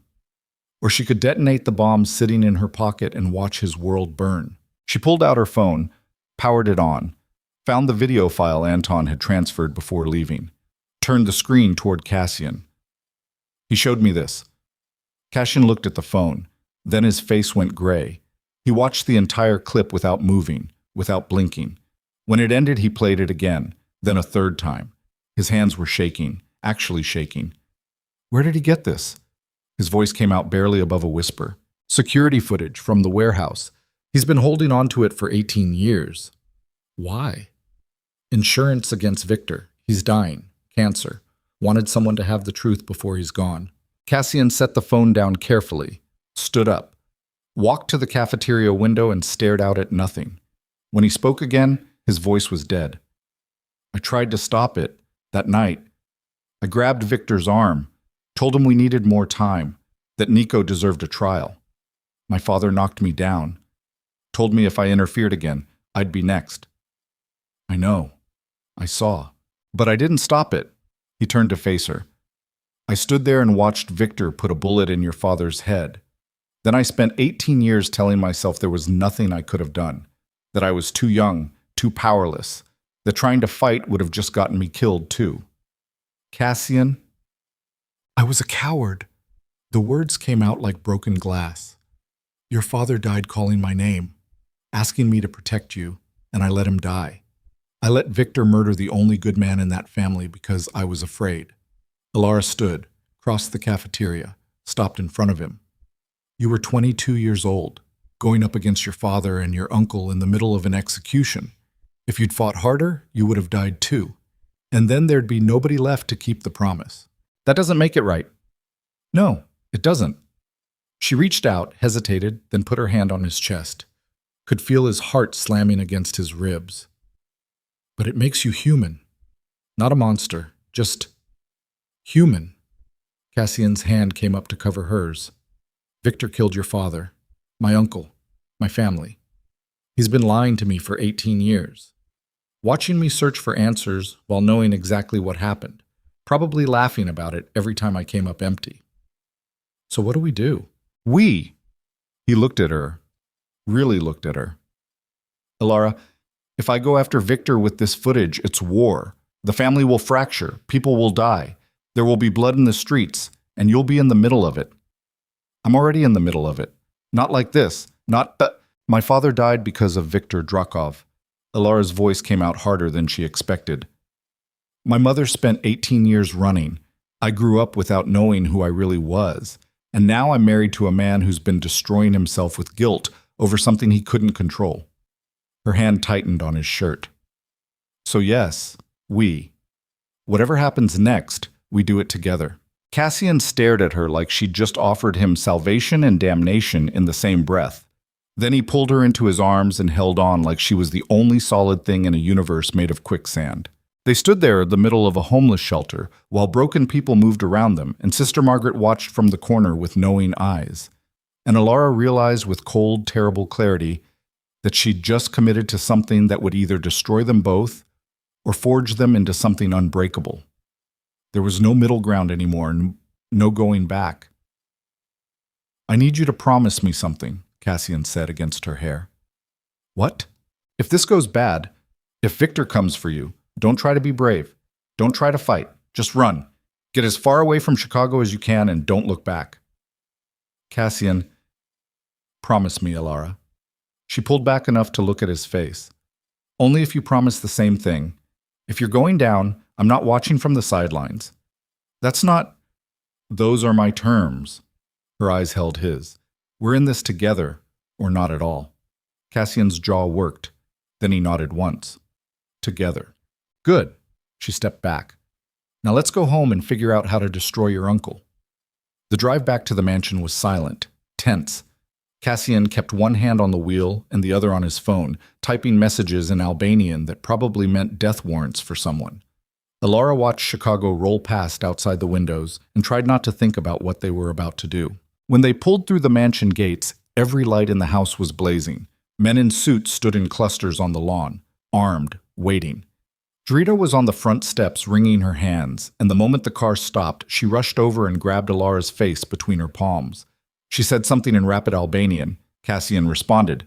Drita nodded and disappeared back into the house. What did she say? Elara asked. That I'm an idiot for letting you leave, and that if I let anything happen to you, she'll kill me herself. Cassian's mouth twitched. She's known me since I was 8. I believe her. They went inside. The study was full of men Elara didn't recognize, hard faces, dangerous eyes, Cassian's inner circle. He dismissed them with a few words and closed the door behind them. Then he pulled up the footage on his computer and played it for the assembled group. The room went silent, deadly silent. When the video ended, one of the men, gray-haired, scarred, built like a tank, spoke in Albanian. Harsh, final. Cassian responded. The conversation escalated quickly, voices rising, fists slamming on the desk. Someone said Victor's name like a curse. Finally, Cassian held up a hand. Silence fell. He looked at each man in turn, then said something that made them all nod grimly. The meeting broke up. The men filed out looking like soldiers marching to war. Because that's exactly what they were. When the room was empty except for Elara and Cassian, he turned to her. It's done. By morning, the entire family will know what Victor did. There will be a vote, a trial, and if the evidence holds... He didn't finish, didn't need to. What happens to us? Elara asked. We survive. Cassian crossed to her, cupped her face in his hands. Or we die. But we do it together, like you said. Then he kissed her. It wasn't gentle, wasn't soft. It was desperate and hungry, and tasted like grief and rage and 18 years of guilt finally cracking open.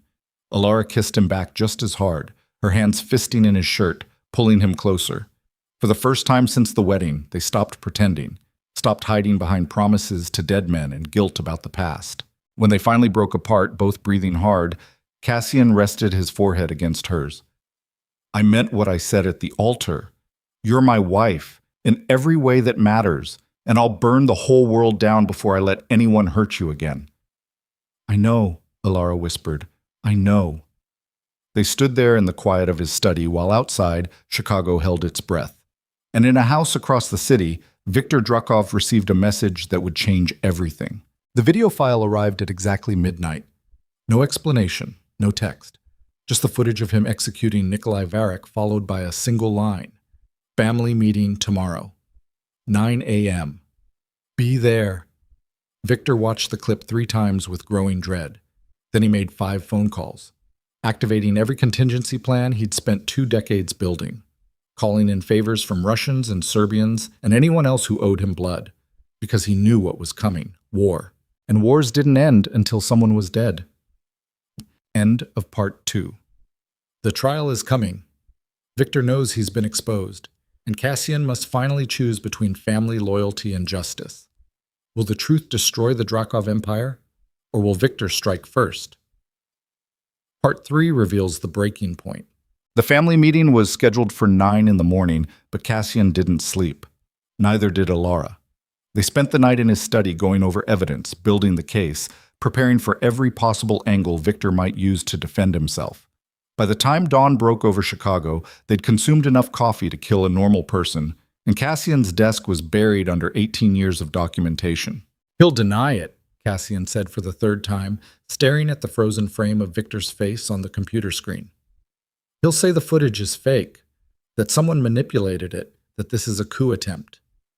Then we show them the metadata, the original file timestamp, Anton's testimony. Elara's voice was hoarse from lack of sleep. We bury him in evidence until there's no room left for doubt. Evidence doesn't matter if the council doesn't want to see it. Cassian rubbed his eyes. Half of them are loyal to Viktor, have been for years. They'll vote to protect him because the alternative is admitting they've been following a traitor for 2 decades. So we make it impossible to ignore. He looked at her. How? We make it public. Not just to the family. To everyone. Every rival organization. Every cop on Viktor's payroll. Every journalist who's ever written about the Drakovs. Elara leaned forward. We make the evidence so widespread that covering it up would cost more than cutting Viktor loose. Cassian was quiet for a long moment. That's declaring war on my own family. Your family declared war on you 18 years ago when they killed my father and let Viktor walk free. Her eyes held his. You've been trying to play by their rules, trying to find justice within a system that's designed to protect men like Viktor. Maybe it's time to burn the system down. Something shifted in Cassian's expression. Not quite a smile, more like recognition. Your father would have said the same thing. Yeah, Nico never understood why I tried so hard to preserve traditions that were already rotting from the inside. Cassian stood, stretching. His shirt was wrinkled. Hair was a mess. He looked more human than Elara had ever seen him. He used to tell me that loyalty to corruption was just cowardice wearing a fancy name. Smart man. The smartest. Cassian moved to the window. All right, we go nuclear. Send the footage to every major player in the city. Make it impossible for Viktor to hide. But Elara, he turned back to face her. Once we do this, there's no taking it back. The family will fracture. Some will side with me, some with Viktor, and the ones in the middle will go to whoever looks stronger. I understand. Do you? He crossed back to her. Because people are going to die. A lot of people. And some of them will be people I've known my whole life. People who ate dinner at my father's table. People who, his voice caught. People who don't deserve to die for Viktor's sins, but will anyway because that's how this world works. Elara stood and took his hands. They were cold despite the warm room. My father died because good men stayed silent, Because people who knew the truth decided keeping the peace was more important than justice. I won't make that mistake, and neither will you. Cassian's fingers tightened around hers. I'm going to lose you over this. Maybe not today, maybe not next week, but eventually you're going to look at me and see all the blood on my hands and realize you married a monster. Stop telling me what I'm going to feel. She pulled him closer. I'm here, right now, and I'm not going anywhere. He kissed her then, slower than last night, softer, like he was memorizing the moment before everything went to hell. At 8:30, they sent the footage to 47 different recipients, crime families, federal agents, journalists who specialized in organized crime. By 8:45, Cassian's phone was exploding with calls and messages. By 8:55, the entire Chicago underworld knew that Viktor Drakov had executed Nikolai Varek and spent 18 years covering it up. At exactly 9 a.m., Viktor walked into the mansion's main hall like he owned it. He wasn't alone. 15 men flanked him, armed, dangerous. Faces Elara didn't recognize but could read easily enough. These were Viktor's loyalists, the ones who'd known about her father, who'd helped bury the truth, who'd profited from Viktor's deals with the Russians. They were ready for war. The hall was enormous. Vaulted ceilings, stone walls, long table in the center that could seat 30. It looked like something out of a medieval castle. Cold, imposing, built to intimidate.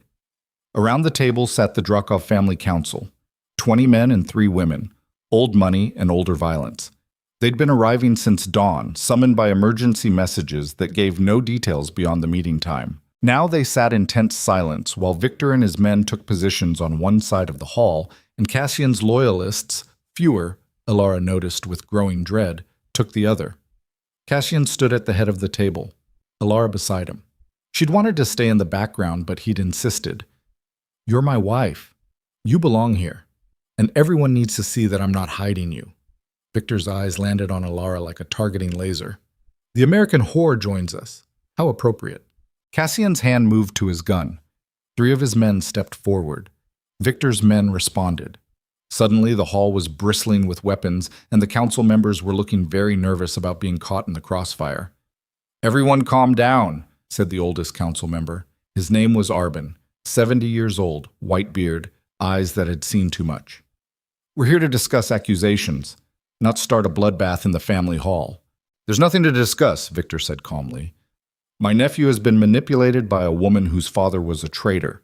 He sent fabricated footage to half of Chicago in a pathetic attempt to damage my reputation. This is a coup, nothing more. The footage is real, Cassian said. His voice was level, controlled. And you know it. Everyone in this room knows it. The question is whether you have the courage to admit what you've done. I've done nothing except serve this family for 40 years. Viktor spread his hands. But if you want to play this game, let's play. Show them your evidence. Cassian nodded to one of his men. The projection screen at the end of the hall lit up. The warehouse footage began playing, no sound, just the grainy video of Nikolai Varek on his knees. Viktor raising the gun, young Cassian trying to stop it, the execution. The room went silent. Absolutely silent. Even Viktor's loyalists looked uncomfortable. When the video ended, Arbin cleared his throat. The footage appears authentic. Appears? Viktor seized on the word. But we have no way to verify when it was shot, no chain of custody. For all we know, Cassian created this himself using old security footage and editing software. The timestamp is embedded in the file, Elara said. Her voice rang out clear in the hall. September 14th, 2008, 2:13 a.m. The same night my father was executed, the same warehouse. The metadata is intact. It hasn't been edited. Viktor's smile was venomous. And who are you to speak here? You're not family. You're a debt payment wearing a wedding ring. She's my wife, Cassian said quietly, which makes her more family than a man who murdered his own brother in arms. Nikolai Varek was a traitor. Viktor's voice rose. He was selling information to the Russians, planning to testify against the family. Your father ordered the execution. I simply carried it out. My father ordered it based on evidence you provided. Cassian pulled out a folder, slapped it on the table. I've spent 18 years tracking down the source of that evidence. Guess what I found? Every single document pointing to Nico's betrayal came through you. Every witness statement, every financial record, All of it filtered through your hands before reaching my father. Because I was investigating him. No. Because you were framing him. Cassian opened the folder, started pulling out papers. Bank transfers from Russian accounts to a shell company you control. Dates matching every major information leak in the past 20 years. Meeting records with Dmitry Volkov, head of the Russian syndicate, going back 15 years. He threw the papers across the table. You've been selling us out for decades, and you killed Nico because he figured it out. The council members were leaning forward now, reading the documents, passing them around, expressions darkening. Victor's smile never wavered. Clever forgeries, I'm impressed. You've clearly put a lot of effort into this frame job. Then explain the witness, Cassian said. What witness? The door at the back of the hall opened. Anton Krasniki walked in. He looked worse than when Elara had met him at the park. Gray-faced, moving like every step hurt, but his eyes were clear. Hello, Victor, Anton said. It's been a long time. Victor's face went white. Actually white. For the first time since walking into the hall, his composure cracked. You're supposed to be dead. Yes, I was supposed to be. Anton moved slowly toward the table. Remember? 2015. You sent 3 men to kill me after I threatened to expose your Russian connections. They did a thorough job. Burned my house down with me inside. Except I wasn't inside. I'd already run. He stopped at the table's edge. I've been hiding for 10 years. Waiting for the right moment. And Cassian Drakov's wife gave me that moment. Victor's jaw tightened. This proves nothing. I have recordings, Anton said simply. Conversations between you and Volkov. Discussing payments, information exchanges. Planning hits against Drakov interests that you then blamed on other families. He pulled a small device from his pocket. Would you like me to play them for the council, or should we skip ahead to the part where you admit everything? The hall was so quiet, Elara could hear her own heartbeat. Victor looked around the table, at the council members reading his financial crimes, at his loyalists looking increasingly uncertain, at Cassian watching him with 18 years of grief hardening into rage. Then Victor started laughing. It wasn't the laugh of a man backed into a corner. It was the laugh of someone who still held cards nobody knew about. You think you've won, Victor said, still laughing. You think this is over, but you've forgotten something important, nephew. What's that? Cassian asked. Your father didn't order Nikolai's execution because of my evidence. Victor's smile was poisonous. He ordered it because Nikolai was actually guilty. The words hit like a physical blow. That's a lie, Cassian said, but something in his voice wavered. Is it? Victor reached into his jacket slowly, pulled out an envelope, yellow with age. This is the real evidence against Nikolai Varek, the evidence I kept hidden for 18 years because I wanted to protect you from the truth. He tossed it on the table. Open it. Cassian stared at the envelope like it might explode. I don't believe you. Then don't. Open it and see for yourself. The hall held its breath. Elara's hands were shaking. Something was wrong, very wrong. Victor looked too confident, too calm, like a man holding a winning hand. Cassian picked up the envelope with stiff fingers, opened it, pulled out photographs and documents. His face went gray as he read, then green. Then he looked like he might vomit. What is it? Elara asked. Her voice sounded far away. Cassian didn't answer, just stared at the papers like they'd just killed someone he loved all over again. Show her, Victor said softly. Show your wife what her father really was. Cassian's hand shook as he passed the documents to Elara. She took them, started reading, and felt her entire world collapse. Bank statements, Nikolai Varek's accounts, showing deposits from Russian sources, hundreds of thousands of dollars over a 3-year period. Meeting photographs. Her father sitting across from men Elara didn't recognize, but the timestamps and location tags made it clear. These were Russian operatives, enemy contacts, recorded conversations.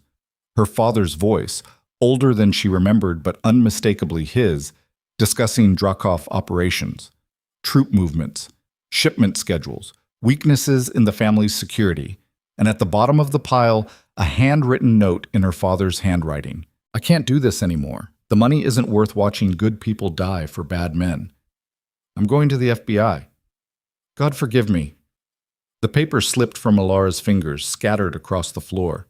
She couldn't breathe, couldn't think, couldn't reconcile the father she'd built up in her mind. The good man, the hero, the innocent victim, with the traitor staring back at her from 18 years of evidence. "No," she whispered. "This isn't... He wouldn't... He did."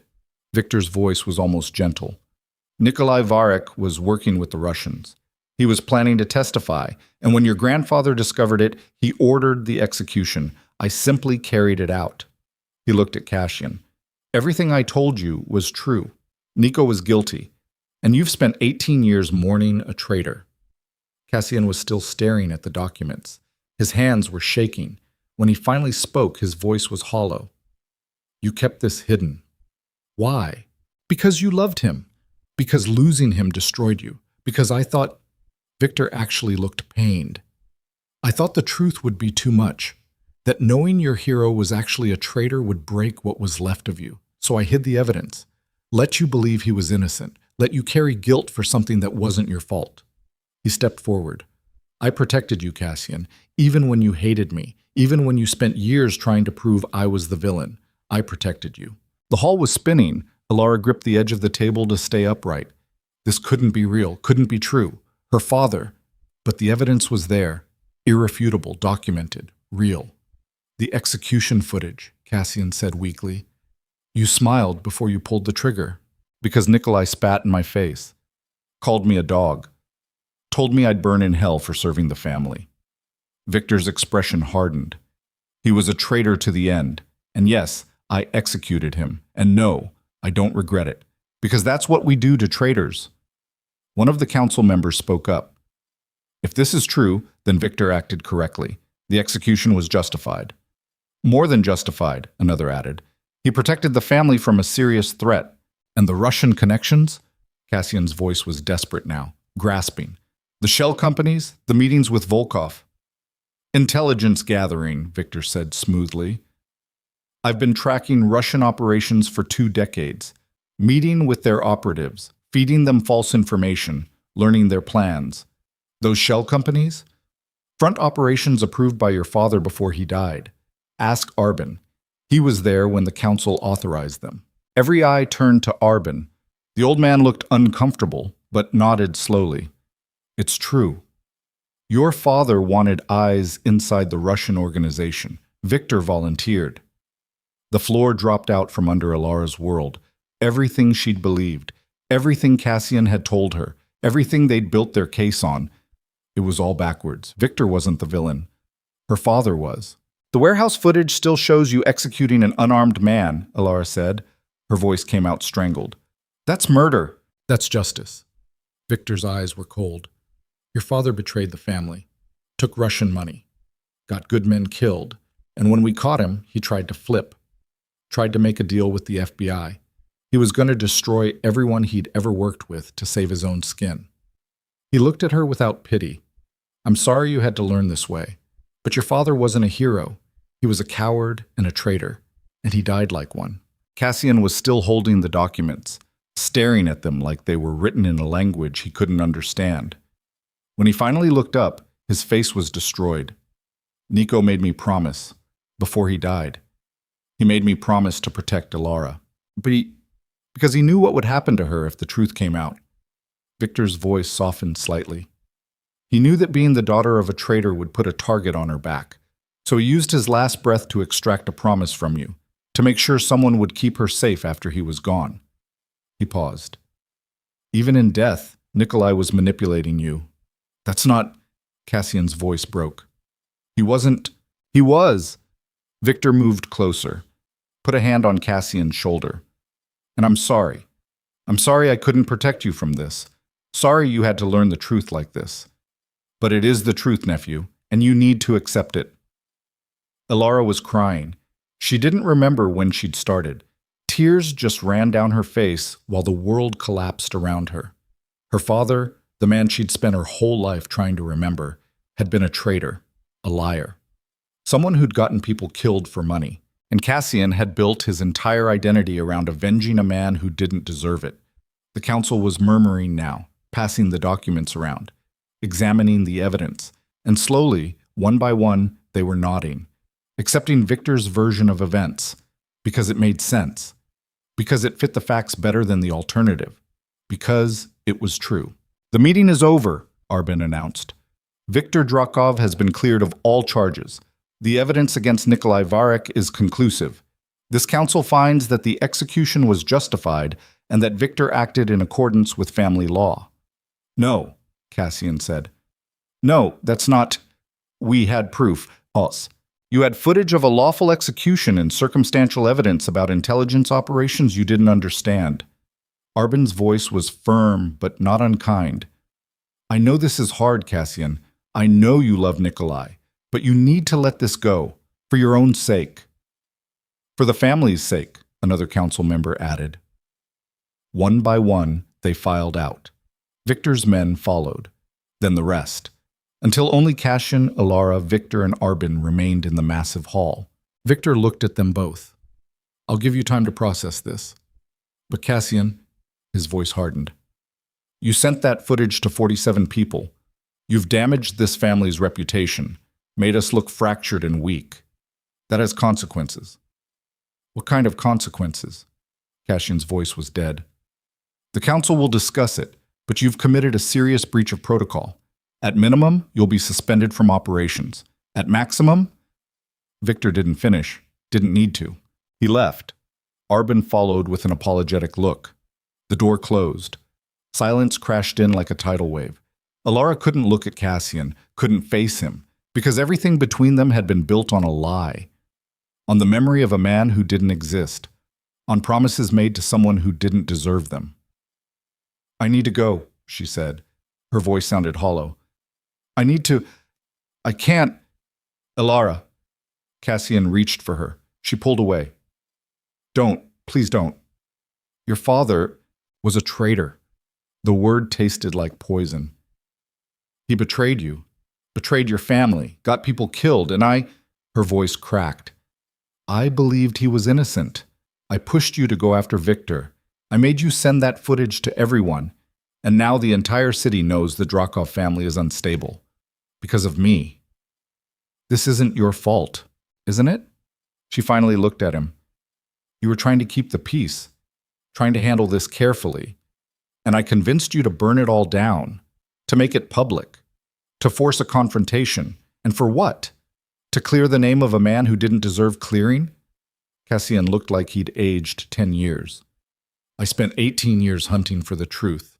And the truth is that everything I believed was wrong. We were both wrong." Elara moved toward the door. "I need to see my mother. I need to tell her what we found out about my father. I'll come with you." "No." She stopped with her hand on the door. "I need to do this alone. Elara, please. I need time. To think. To process. To figure out what any of this means." She couldn't look at him. If she looked at him, she'd break completely. "I'll come back. I just need a few hours." She left before he could argue. Walked through the mansion like a ghost, past staff members who averted their eyes, past security who pretended not to see her crying, out to the front drive where cars were parked. She took one. Didn't ask permission. Just got in and started driving toward the hospital. Her hands shook on the wheel. Tears blurred her vision. She had to pull over twice because she couldn't see the road. Her father was a traitor. Her father had worked for the Russians. Her father had gotten people killed. Everything she'd believed about him, about herself, was built on lies. The hospital parking lot was half empty. Visiting hours hadn't started yet, but Elara didn't care. She walked through the front entrance and took the elevator to her mother's floor. The nurses tried to stop her, but she brushed past them. Her mother was awake, sitting up in bed, looking better than she had in weeks. The treatment was working. She was going to live. "Elara!" Her mother's face lit up, then fell. "Baby, what's wrong?" Elara stood in the doorway, opened her mouth. Nothing came out. "Elara, you're scaring me. What happened? Tell me about Dad." The words came out flat. "Tell me the truth about Nikolai Varek." Her mother's face went white. "I don't know what you—" "Don't lie to me, please. Not now, not after—" Elara's voice broke. "I found out what he did. The Russians, the money, the betrayal, all of it. Just tell me if it's true." Her mother closed her eyes. When she opened them again, they were full of tears. "Yes." The confirmation hit like a bullet. "He was working with them," her mother continued quietly. "At first it was just information, small things, but it escalated. The money got bigger, the requests got more dangerous. And your father," she wiped her eyes, "he hated himself for it. Every day. But we were drowning in debt, medical bills from when you were sick as a baby, his mother's cancer treatment. We were going to lose everything. So he became a traitor. He tried to stop. Toward the end, he tried to get out. He was going to go to the FBI, turn himself in, testify against both the Russians and the Drakovs. He thought," her voice cracked, "he thought it was the only way to make things right. But they caught him before he could. And they executed him." "Yes."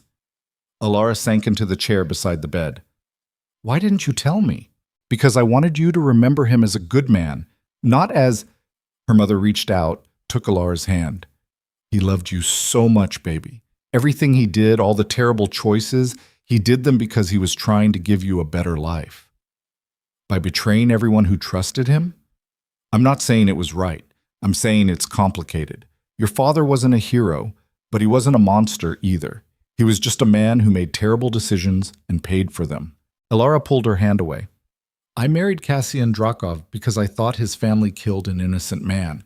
I pushed him to go after his own uncle. She couldn't finish. The enormity of what she'd done was crushing her. "Elara, I need to go." "Where?" "I don't know." Elara stood. "I just know I can't stay here. Can't stay anywhere. Can't—" Her phone buzzed. Text from an unknown number. "Your husband is making a mistake. If you care about him at all, you'll get back to the mansion. Now." Elara stared at the message. "I have to go." "Elara, wait." But she was already running, out of the room, down the hallway, into the elevator. Her heart hammered. Something was wrong. The text, the timing, the fact that someone had her number who shouldn't. She called Cassian. No answer. Called again. Voicemail. The drive back to the mansion took 30 minutes but felt like hours. Every red light was torture. Every slow car was agony. By the time she pulled through the gates, her entire body was shaking. The mansion was too quiet. No guards on the lawn, no cars in the drive except hers, no movement in the windows. Elara got out slowly, approached the front door. It was open, just slightly, like someone had left in a hurry. She pushed it wide and stepped inside. The entry hall was dark, all the lights off, but she could see shapes, bodies. 3 of Cassian's men on the floor, not moving, blood pooling beneath them. "Cassian?" Her voice echoed in the darkness. A light clicked on in the study. Elara moved toward it, feet silent on marble floors. Her pulse thundered so loud she could barely hear anything else. She reached the study door, looked inside. Cassian was on his knees in the center of the room, hands behind his head, face bloody. Victor stood behind him with a gun pressed to the base of his skull. 5 of Victor's men surrounded them, all armed, all watching her with dead eyes. "Hello, Elara," Victor said pleasantly. "Thank you for coming. We were just about to begin." "Let him go." Her voice shook. "I'm afraid I can't do that. You see, your husband has become a problem. Even after the truth came out, he still wanted to fight, still wanted to destroy me. Which means he's no longer useful to the family." Victor's finger rested on the trigger. "So now he needs to be retired." "You'll start a war." "No, I'll start a funeral." Victor smiled. "Tragic accident. Young leader pushed too hard by grief over his friend's betrayal. Took his own life. Very sad. The family will mourn, and then I'll take control, like I should have years ago." Elara's mind raced, looking for options, for weapons, for anything. But she was unarmed, surrounded, and Victor had all the cards. "Tell me something," Victor said conversationally. "Did you really think I wouldn't figure out your plan? That I wouldn't have contingencies? I've been playing this game for 40 years, girl. You're 23. You never had a chance." "You killed my father." The words came out raw. "I executed a traitor. There's a difference." Victor's eyes were cold. "And now I'm going to execute his daughter's husband. Poetic, don't you think?" Cassian looked up at Elara. Blood ran from a cut above his eye. His lip was split, but his eyes were clear. Run. No. Run, Elara. Get out of here. Now. Victor pressed the gun harder against Cassian's skull. Listen to him. This is your chance. Walk away. Disappear. I'll even give you a head start because, unlike your father, you're not actually a threat. You're just collateral damage. Elara looked at Cassian, at the man who'd killed 3 men to save her, who'd spent 18 years carrying impossible guilt, who'd married her because of a promise to a dead man who didn't deserve it. And she made a choice. No, she said. Victor's eyebrows rose. Excuse me? I'm not leaving. Elara stepped fully into the room. You want to kill him? You kill me too. Elara, don't... Cassian started. Shut up. She kept her eyes on Victor. You said my father was a coward, that he tried to save himself at the end. Maybe you're right. Maybe he was. But I'm not. You want to destroy Cassian? You go through me first. Victor studied her. You're serious? Completely. Then you're even more foolish than your father. Victor's finger tightened on the trigger. Goodbye, Mrs. Druckov. The gunshot was deafening in the enclosed space, but it wasn't Victor who fired. One of Victor's men, the one standing closest to the window, jerked forward. Blood exploded from his chest. He hit the ground before anyone could process what was happening. Then the windows exploded inward. Men in tactical gear swarmed through the broken glass. Federal agents, FBI. They moved like a coordinated machine, weapons raised, shouting commands in English. Drop the weapon! FBI! Victor spun, trying to aim at the agents. Cassian moved, threw himself backward, crashing into Victor's legs. They both went down in a tangle. The gun skittered across the floor. Elara dove for it. Her hands closed around cold metal just as one of Victor's men lunged at her. She rolled, came up with the gun raised, and fired. The recoil nearly broke her wrist. The shot went wide, but it was enough. The man stumbled back. Federal agents were on him a second later, driving him to the ground. The study erupted into chaos.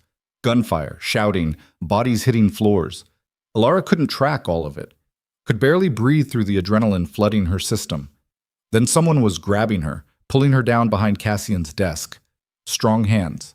Familiar hands. Cassian. Stay down, he said. Blood covered half his face, but his eyes were focused, alert. They're here for Victor, not us. Just stay down. 2 minutes later, it was over. Victor was on the ground, hands zip-tied behind his back. 3 of his men dead, 2 more in custody. The rest had surrendered. A woman in an FBI jacket approached Cassian and Elara, late 40s, hard eyes. She looked like she'd seen worse things than this before breakfast. Cassian Druckov? Yeah. Special Agent Chen, we need to talk. They ended up in the mansion's dining room. Elara and Cassian on one side of the table, Agent Chen and 2 other agents on the other. Outside, more FBI vehicles were arriving, crime scene techs, evidence collectors. This had gone from a family matter to a federal case in the span of 10 minutes. Anton Krasnicki contacted us 3 days ago, Chen said. Told us he had evidence of Russian infiltration in the Druckov organization. Enough to build a RICO case. We've been watching Victor for 72 hours. She pulled out a tablet, showed them surveillance footage, Victor meeting with Russian operatives, accepting payments, discussing hits. But the documents, Elara said, the evidence against my father, it was real. Oh, it was real, Chen confirmed. Nikolai Varek was working with the Russians. That part is true. But what Victor didn't tell you is that your father was doing it under duress. The Russians had kidnapped you when you were 4 years old, held you for 3 days, told your father they'd kill you if he didn't cooperate. Elara's world tilted again. Your mother paid the ransom, Chen continued. Got you back. But the Russians kept their leverage. Told your father they knew where you lived, where you went to school, that any time he stopped cooperating, you'd disappear. So he kept feeding them information, hating himself, planning his escape. And when he finally tried to go to the FBI, she gestured at the screen. Victor found out, killed him, and spent 18 years using that secret to control the family. Cassian's hands were shaking. Nico wasn't a traitor. Not by choice. Chen's expression softened slightly. He was a father trying to protect his daughter, that's all. Victor knew it. Your father probably knew it. But Victor buried the truth because it was useful to him. made Nikolai look like a coward instead of a victim. The pieces fell into place. All of them. The execution, the promise, the way her father had made Cassian swear to protect Elara with his dying breath, because he'd spent years protecting her himself, and he'd needed someone to continue after he was gone. The evidence Victor showed us, Elara said slowly, the bank statements, the recordings, all of it was real but incomplete. Exactly. He gave you truth without context, made it look like your father was greedy when really he was being blackmailed. Chen closed the tablet. Viktor Drakov has been playing both sides for 20 years, feeding information to the Russians while consolidating power in the Drakov family. Your father figured it out, tried to expose him, and paid for it. Cassian looked like he'd been hit by a truck. I almost let him get away with it. But you didn't, Chen said. The footage you sent out this morning gave us cause for immediate action. Victor's lawyers would have buried any case we tried to build quietly, but you made it impossible to ignore, forced our hand. So thank you. For what? For being reckless enough to do what we couldn't. Chen stood. Viktor Drakov is going away for a long time. The Russian connections, the money laundering, the murders, all of it. And the Drakov organization is going to have to decide what it wants to be now that its cancer has been cut out. She left them sitting there in the wreckage of everything they'd thought they knew. Elara looked at Cassian, really looked at him. He was bleeding, bruised, exhausted beyond measure, but alive. Still alive. I'm sorry, they both said at the same time. Then, impossibly, they laughed. Broken, painful, but real. Your father was a hero, Cassian said quietly. All along. He was exactly what I always believed he was, just more complicated. He made terrible choices to protect me. He made impossible choices in an impossible situation. Cassian reached across the table, took her hand, and he died making me promise to protect you, which means even at the end, he was thinking about you, not himself. Elara's eyes burned with tears. I don't know what to do now. Neither do I. Cassian's thumb traced circles on her palm. But we figure it out together, like we've been doing. Victor was right about one thing, Elara said. This has damaged the family. They're not going to forgive you for sending that footage out. I know. They might push you out. Probably. We could lose everything. Everything except each other. Cassian looked at her with eyes that had seen too much death and somehow still found room for hope. And that's enough. It has to be. Outside, FBI agents were leading Victor out in handcuffs. The man who'd terrorized the Drakov family for 2 decades was finally facing justice. And somewhere in the city, 47 different organizations were reading the news and recalculating their positions. The Drakov empire was fracturing, and Elara and Cassian were standing at the center of the earthquake they'd caused. But they were standing together. And somehow, despite everything, that felt like winning. End of part 3. Victor is in federal custody. The truth about Nikolai Varek has been revealed, but the Drakov family is in chaos, and Cassian's position has never been more precarious. War is coming from within, and Elara and Cassian must decide, rebuild the empire or walk away from it completely. Part 4 brings the final confrontation. The FBI left at dawn. They took Victor, the bodies, and enough evidence to bury what was left of the Drakov organization's reputation for the next decade. Agent Chen had promised protection, witness security if they wanted it, a clean break from the life. Cassian had thanked her and said nothing else. Now they sat in the destroyed study as morning light cut through shattered windows. Glass crunched under their feet. Blood stained the expensive carpet. The smell of gunpowder still hung in the air like a ghost that didn't know it was dead. We have maybe 6 hours, Cassian said. His voice was raw from shouting during the firefight. Before the family regroups. Before they decide what to do about us. Elara was cleaning the cut above his eye with vodka from the bar. Her hands were steady despite everything. What are our options? Run, fight, or negotiate? He winced as the alcohol bit into torn skin. Running means witness protection, new names, new lives, never seen Chicago again. And fighting? Fighting means civil war. Half the family will back me because Victor's in custody and they need a leader. The other half will see me as the one who destroyed everything, and they'll want blood. Cassian caught her hand, held it against his face. People we know will die. People who don't deserve it. What about negotiating? I stepped down, hand control to someone else. Arbin, probably. He's old but respected. The family stays intact. We get to live. His eyes met hers. But I lose everything my father built. Everything I've spent my life protecting. Elara set down the vodka-soaked cloth. What do you want to do? I don't know. The admission seemed to cost him something. For 18 years I knew exactly what I was doing, finding the truth about Nico, protecting you, running the organization. It was all clear, but now, he gestured at the ruined study. Now I don't know what the point is anymore. Victor's gone. Your father's name is cleared. And the empire I've been holding together is falling apart because I chose truth over stability. You chose justice. Justice and stupidity look pretty similar from where I'm sitting. Before Elara could respond, footsteps echoed in the hallway. Multiple people, moving fast. Cassian's hand went to his gun automatically. Elara grabbed the letter opener from the desk.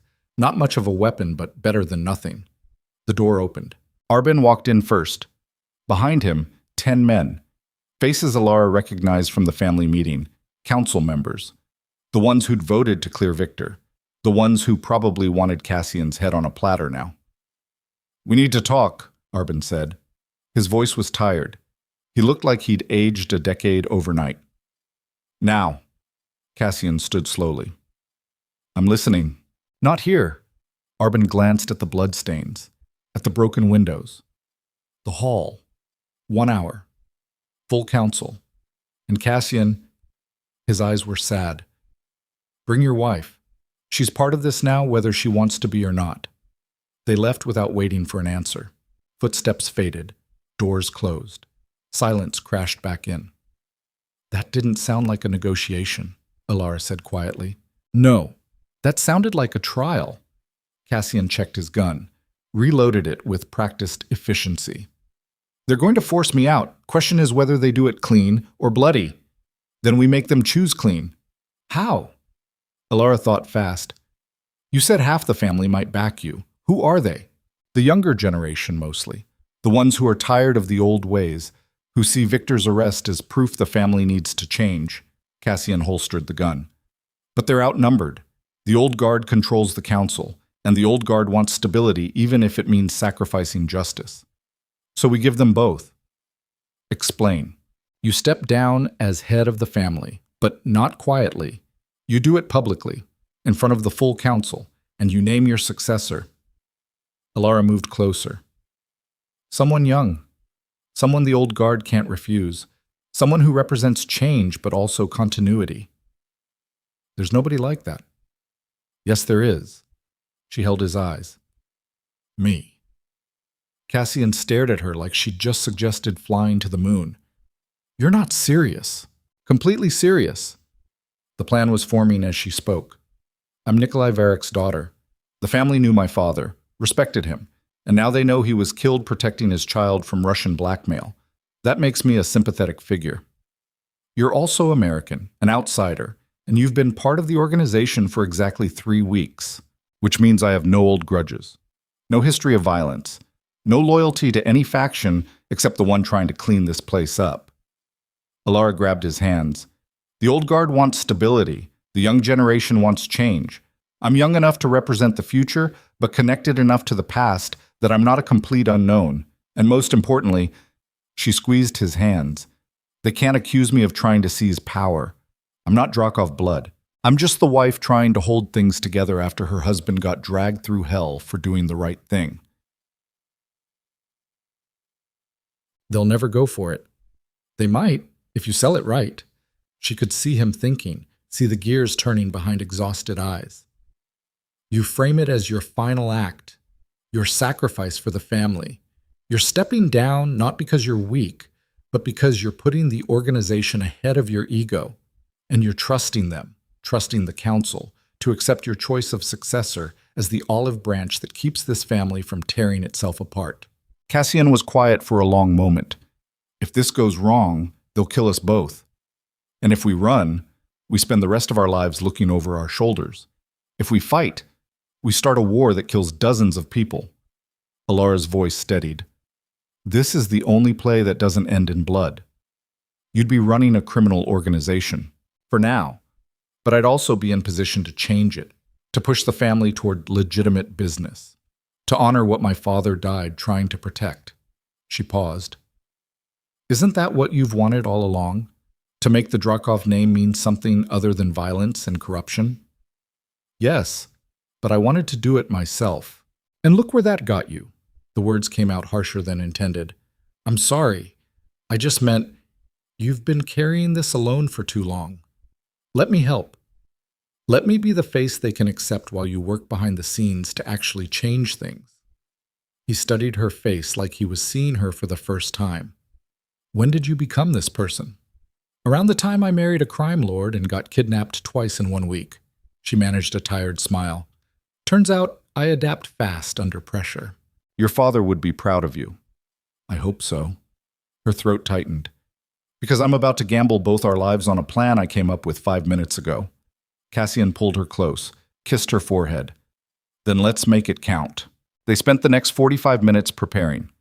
Elara changed into a black dress. Simple, elegant, appropriate for a widow even though she wasn't one yet. Cassian cleaned up, bandaged the worst cuts, put on a fresh suit. They looked like they were going to a funeral. Maybe they were. Just their own. Drita appeared with coffee and food neither of them could stomach. She said something in Albanian that made Cassian's expression soften. What did she say? Elara asked after the old woman left. That my father would have disowned me for what I did, but that Nico would have been proud. Cassian stared at his untouched coffee. She also said your father used to tell her that the bravest thing a person could do was choose truth, even when lies were easier. He was right. Yeah, he usually was. Cassian stood. It's time. They walked to the main hall together. Elara's heels clicked on marble floors that had been cleaned of blood but still felt haunted. The walls were lined with portraits of dead Drakovs, all of them staring, judging. Cassian didn't look at them, just kept walking with his shoulders straight and his face carved from stone. The doors to the hall were open. Inside, the council had assembled. 23 members now. Victor's seat was conspicuously empty. The room fell silent when Cassian and Elara entered. Every eye tracked them as they moved to the head of the table. Cassian didn't sit, just stood there with Elara beside him and waited. Arbin spoke first. You've caused significant damage to this family, Cassian. The footage you distributed, the FBI raid, Victor's arrest. Every organization in Chicago is watching us now, wondering if we're weak, if we're fractured, if we're vulnerable. Victor caused the damage, Cassian said. His voice was level.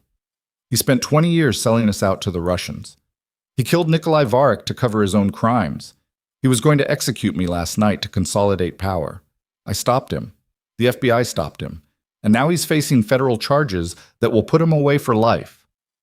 By bringing federal agents into family business, another council member spat, you violated every code we have. I didn't bring them. Anton Krasniki did. I just forced the issue into the open instead of letting it fester for another 20 years. You forced a confrontation that has left us exposed. Arbin's voice was sad but firm. The council has deliberated. We cannot allow you to continue as head of this family. You're too reckless, too willing to sacrifice stability for personal vendettas. It wasn't personal. Cassian's hands were steady on the table. It was justice. Justice is a luxury we can't afford. Arbin looked around the table. The vote was unanimous. You're removed from leadership effective immediately. The words landed like a death sentence. Murmurs rippled through the assembled council members.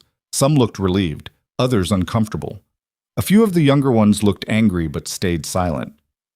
I accept the council's decision, Cassian said quietly. Shock rippled through the room. They'd expected a fight, expected him to rage against the decision or threaten them or refuse to step down.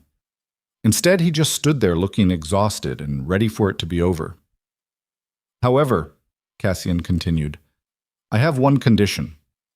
You're not in a position to make demands, someone said. Not a demand, a request. Based on my years of service to this family, based on my father's legacy.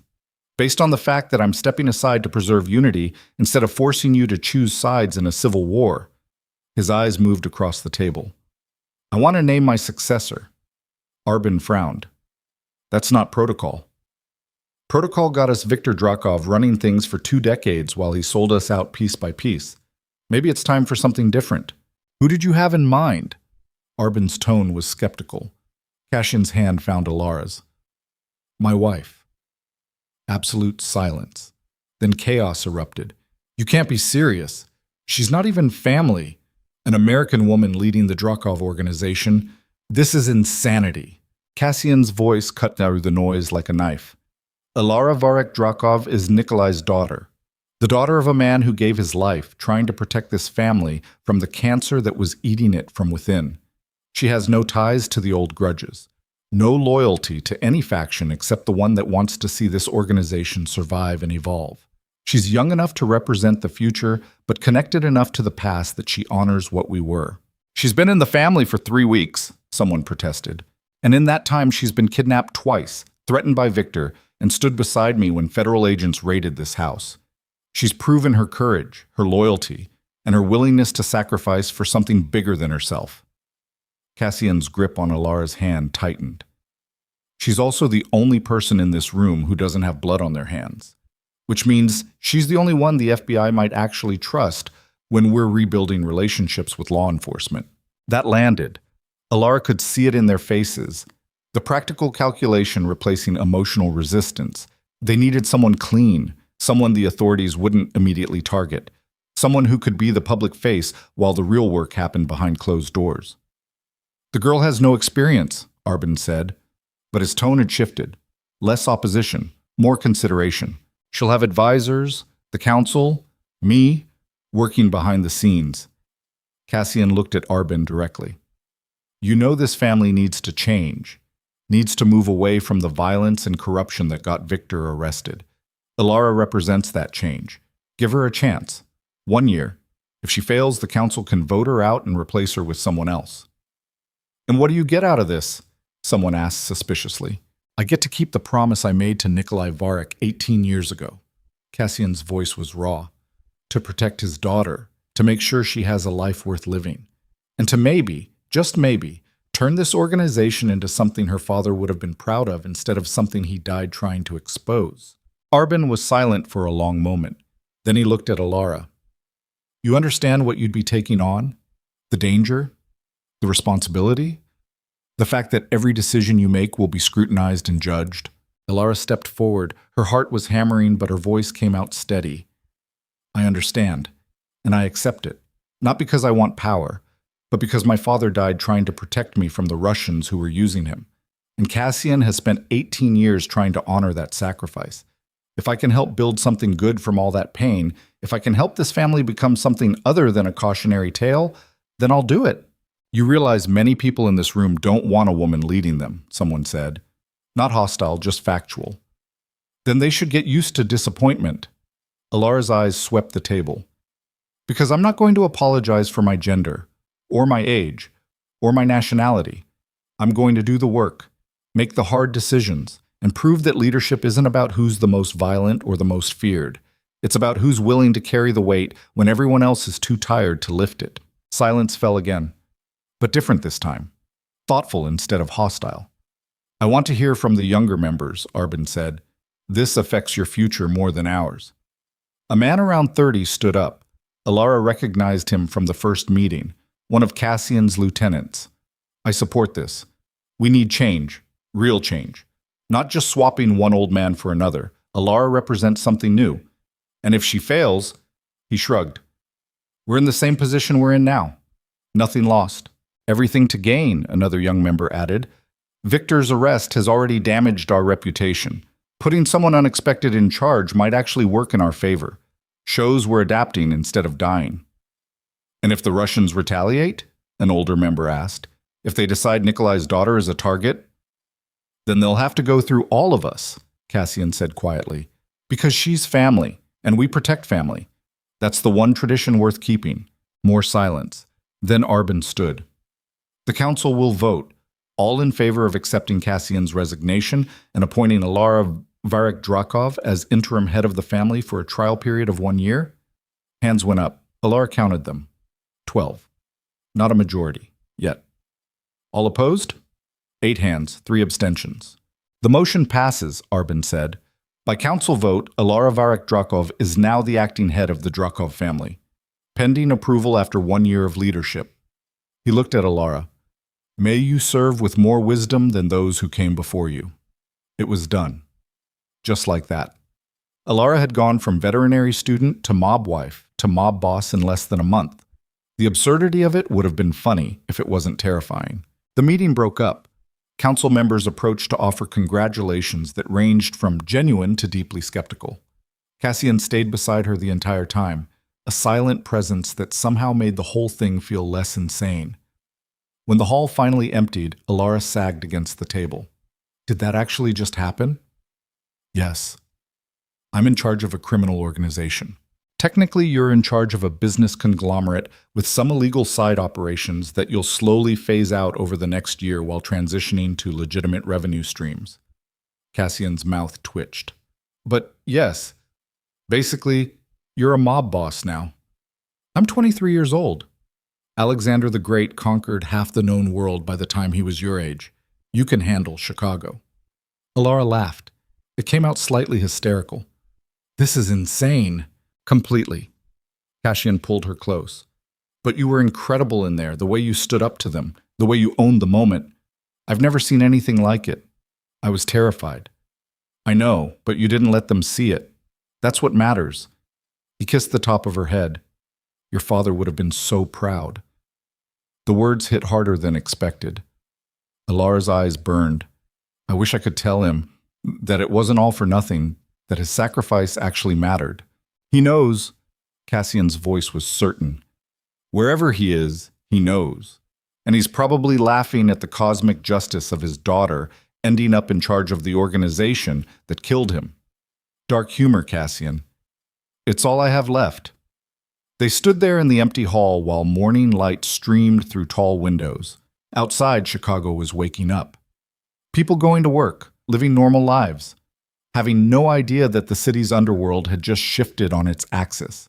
Then Drita burst through the doors, moving faster than Elara had ever seen her move. She was shouting in Albanian, panic in her voice. Cassian's face went white. What? More Albanian, faster now, pointing toward the front of the mansion. Fuck! Cassian grabbed Elara's hand. We need to move. Now! What's happening? Victor's men. The ones who weren't here during the raid. They're at the gates.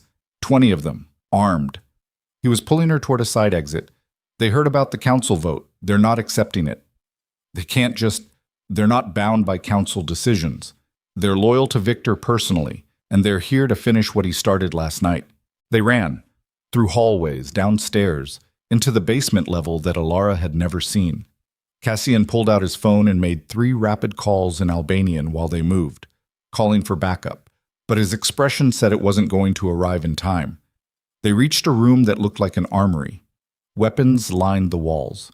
Cassian grabbed a shotgun and 2 pistols, handed Elara one of the handguns. You know how to use this? Point and shoot? Close enough. He checked the shotgun. There's a safe room 3 doors down, reinforced steel. They can't get through it. You're going in there and you're staying there until this is over. What about you? I'm buying you time to get there. Cassian's eyes were hard. This is not negotiable, Elara. You're the head of the family now. That means you survive, no matter what. Cassian. Gunfire erupted above them, close, too close. Glass shattering, men shouting, the sound of the front door being blown off its hinges. Go! Cassian shoved her toward the safe room. Now! Elara ran. 3 doors down. The safe room was exactly what Cassian had described. Steel door, biometric lock. She pressed her palm against the scanner and prayed he'd already programmed it to recognize her. The lock clicked green. The door swung open. Behind her, Cassian was moving toward the stairs. Shotgun raised, ready to face down 20 armed men alone. Cassian, wait, Elara called. He looked back, just for a second. I love you, remember that. Then he was gone, up the stairs, into the chaos, and Elara was left staring at the safe room door with a choice that wasn't really a choice at all. She could go inside, lock the door, survive like Cassian wanted, watch him die trying to protect her the same way her father had died trying to protect her. Or she could do something incredibly stupid. Elara looked at the gun in her hand, at the safe room, at the stairs where gunfire was getting louder. Then she made the only choice that made sense. She ran toward the sound of violence. The mansion was a war zone. Victor's men had breached the main entrance and were systematically clearing rooms. Cassian's remaining guards were fighting back, but they were outnumbered and outgunned. Bodies lay in hallways, blood-streaked marble floors. It was everything Elara had feared, and worse. She found Cassian on the second floor, backed into a corner near the study. 3 of Victor's men advancing on him. He'd run out of shotgun shells and was down to his pistol. Blood ran from a wound in his shoulder. He looked like he had maybe 30 seconds before they overran his position. Elara didn't think, just raised the gun and fired. The recoil nearly knocked her over. The shot went wild, but it was loud enough to make Victor's men spin around. That gave Cassian the opening he needed. He dropped 2 of them before they could react. The third one turned toward Elara. She fired again, this time on purpose, this time aiming. The man went down. Cassian was staring at her like she'd just materialized from thin air. "I told you to stay in the safe room. You also told me we're in this together." Elara reloaded. Her hands were shaking but functional. "So, here I am. You're going to get yourself killed. Then I'll die fighting instead of hiding." She moved beside him, back to back, the way married people should face the end. "How many more?" "Too many." More footsteps, coming from both directions. They were surrounded. Cassian had 4 bullets left. Elara had a full clip, but no idea if she could actually hit anything when it mattered. "I'm sorry," Cassian said quietly. "I'm sorry I dragged you into this.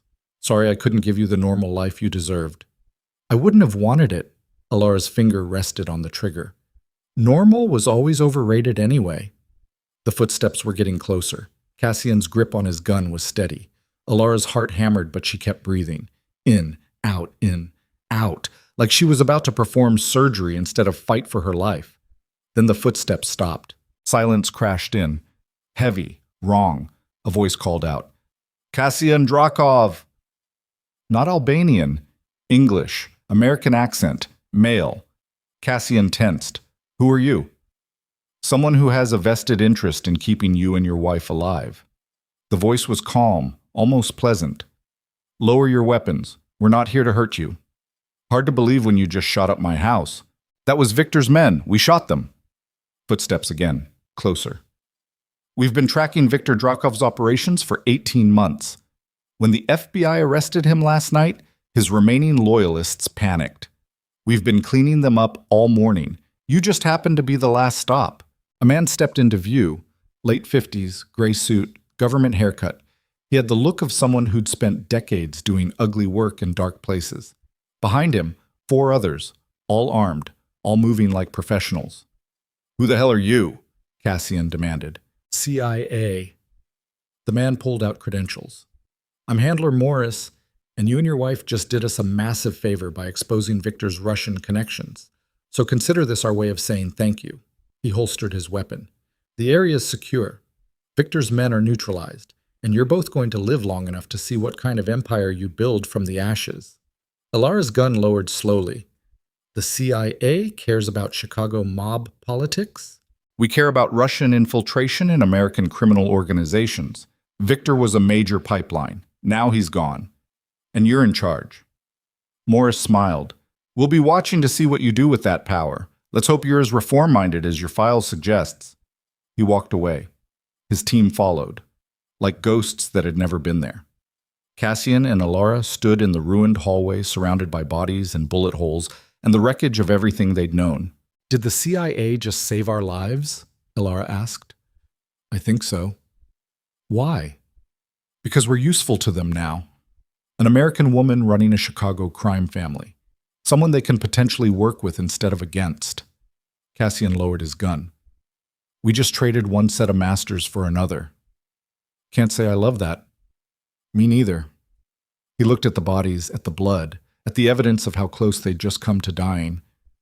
"But we're alive. Against all odds, we're alive. Sirens were starting to wail in the distance. Police, fire department, federal agents probably. The mansion would be swarming with investigators within the hour. Questions would be asked, statements taken, and Elara would have to face all of it as the new head of the Drakov family. The weight of it pressed down like a physical thing. "I don't know if I can do this," she admitted quietly. "Yes, you can." Cassian's voice was certain. "You just took down an armed man to save my life. You stood in front of the family council and claimed power like you were born to it. You're stronger than you think." "I'm terrified." "Good. That means you understand what's at stake." He took her hand. "We rebuild. Together. We honor your father's memory by turning this organization into something legitimate, something good. It'll take years, maybe decades, but we do it. And if I fail, then at least you'll fail trying to do the right thing." Cassian pulled her close. "Which is more than most people in this world can say." They stood there in the aftermath while Chicago sirens closed in and the sun climbed higher and the future spread out before them like an open wound that might actually heal if they were careful enough. The war was over, but the real work was just beginning. And Elara Varek Drakov, veterinary student turned mob boss, victim turned survivor, daughter of a martyr turned leader of an empire, was ready to face it, with her husband beside her, with her father's memory guiding her, and with the absolute certainty that nothing would ever be simple again. But maybe that was okay. Maybe simple was never what she was meant for. End of part 4. The battle is won. The family is secured. But can Elara actually transform a criminal empire into something legitimate? And what price will she pay for trying? Part 5 delivers the final resolution. The federal investigation took 3 months. FBI agents combed through every inch of the Drakov mansion, every file, every transaction, every whispered conversation recorded on security footage going back a decade. They were looking for proof that the organization was beyond saving, that everyone involved was complicit in Victor's crimes, that the whole thing needed to be burned to the ground. They didn't find it. What they found instead was 18 years of Cassian Drakov methodically documenting corruption. Names, dates, payments, meetings with Russian operatives that Victor had sworn were intelligence gathering but were actually straight-up treason. Cassian had kept records of everything, not because he'd known what Victor was doing, but because he'd never fully trusted anyone after watching his best friend die. That paranoia saved them. Agent Chen called it the most thorough internal investigation she'd ever seen from inside a criminal organization. The U.S. attorney called it leverage, and Elara, sitting across from both of them in a federal building downtown, called it her father's final gift. Nikolai Varek taught Cassian to document everything, she said.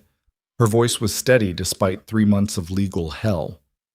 My father didn't trust systems, didn't trust that justice would be served without proof, so he made Cassian promise to keep records, to build cases even when there was nobody to prosecute, because someday the truth would matter.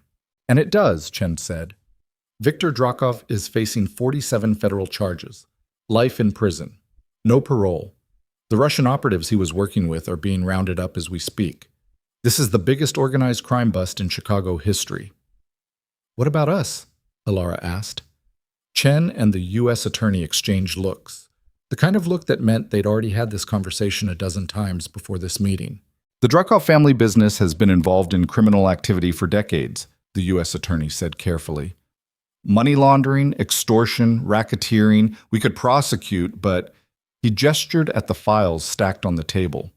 Your husband's documentation shows that most of the serious crimes were orchestrated or approved by Victor. The family's legitimate businesses, construction, real estate, shipping, are clean, or at least cleaner than we expected. You're cutting us a deal, Elara said. We're offering a path forward. Chen leaned forward. You dissolve the criminal operations completely. Severance for anyone involved who wants out. Cooperation with ongoing investigations. And you commit, in writing, to transitioning the entire organization to legitimate business within 5 years. No backsliding, no side deals, clean. And if we agree, then we don't prosecute. You keep the businesses, the family stays intact, and we work together instead of against each other. The U.S. attorney's expression was hard. But if you screw us, If we find out you've gone back on this deal, we'll bury you so deep you'll never see daylight again." Elara looked at the paperwork they'd placed in front of her. Page after page of legal language that basically said the same thing: become legitimate or go to prison. It wasn't really a choice, but it was a chance, the only one they'd get. "I need to discuss this with my husband," she said.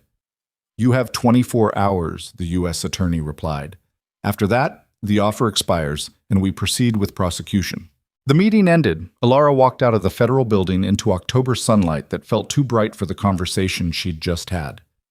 Cassian was waiting across the street, leaning against their car, looking older than his 40 years, but somehow more at peace than she'd ever seen him. "How'd it go?" he asked.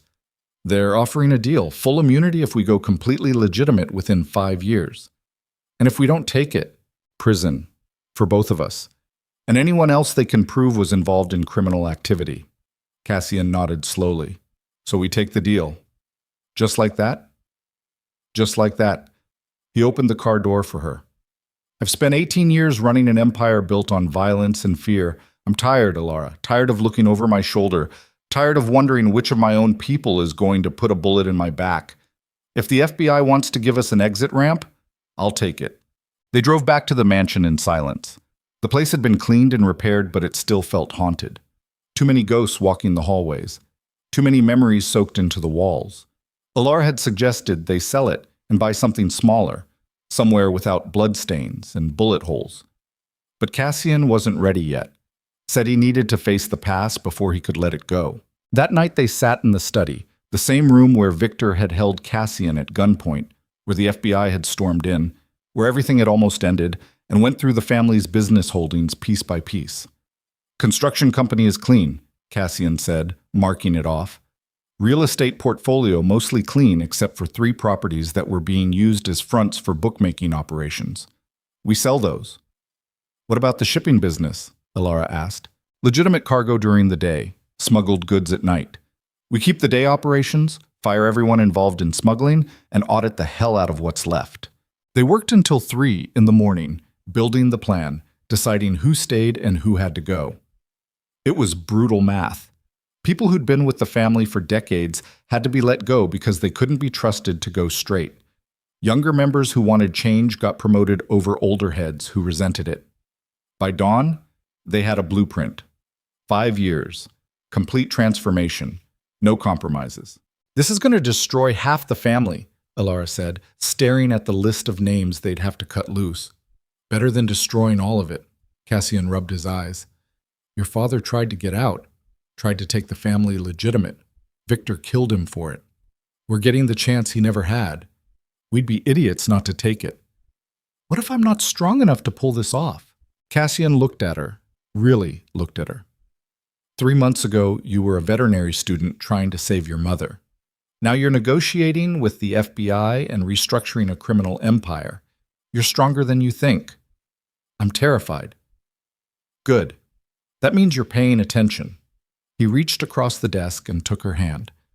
We do this together. Every step, every hard decision, every consequence. Together. Together, Elara echoed. They signed the federal agreement the next morning. Cameras flashed. Reporters shouted questions.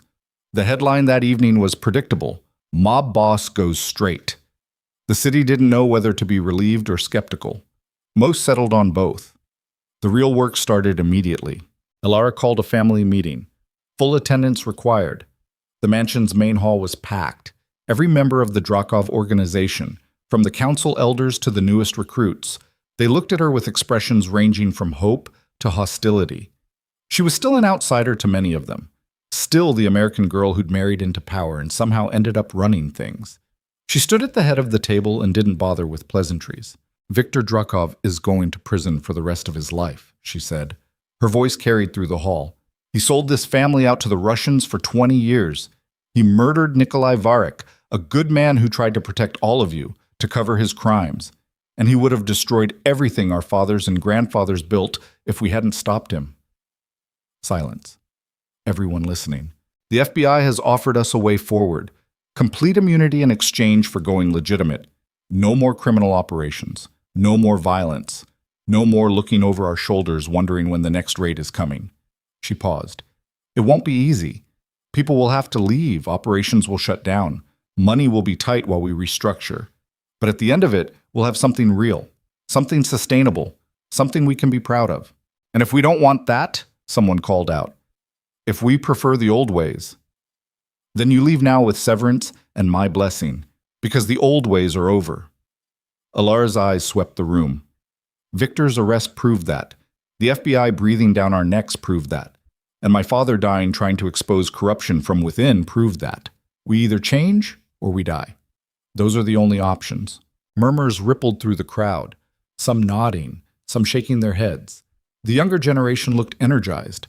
The old guard looked like they were attending a funeral. Arbin stood. I've been with this family for 50 years, watched 3 generations of Drakovs lead us, and I can say with certainty, he looked at Elara, this is the right choice, the brave choice, and anyone who doesn't support it is free to leave. One by one, the council members stood in agreement. Not all of them, but enough. The message was clear. The family was moving forward, with or without the holdouts. By the end of the meeting, 17 people had walked out. Veterans, enforcers, people who couldn't imagine life outside the criminal world. Elara watched them go and felt the weight of each departure. These were people her father had known, people who'd served the family loyally, even if that loyalty was misplaced. Letting them walk away felt like failure. It's not failure, Cassian said later when she voiced the thought. It's evolution. The family that Victor ran would have collapsed eventually. We're building something that can last. You sound very certain. I am. He pulled her close. Because we're doing this for the right reasons. Not for power, not for money, but because it's what your father would have wanted, what he died trying to achieve. The mention of her father still hurt.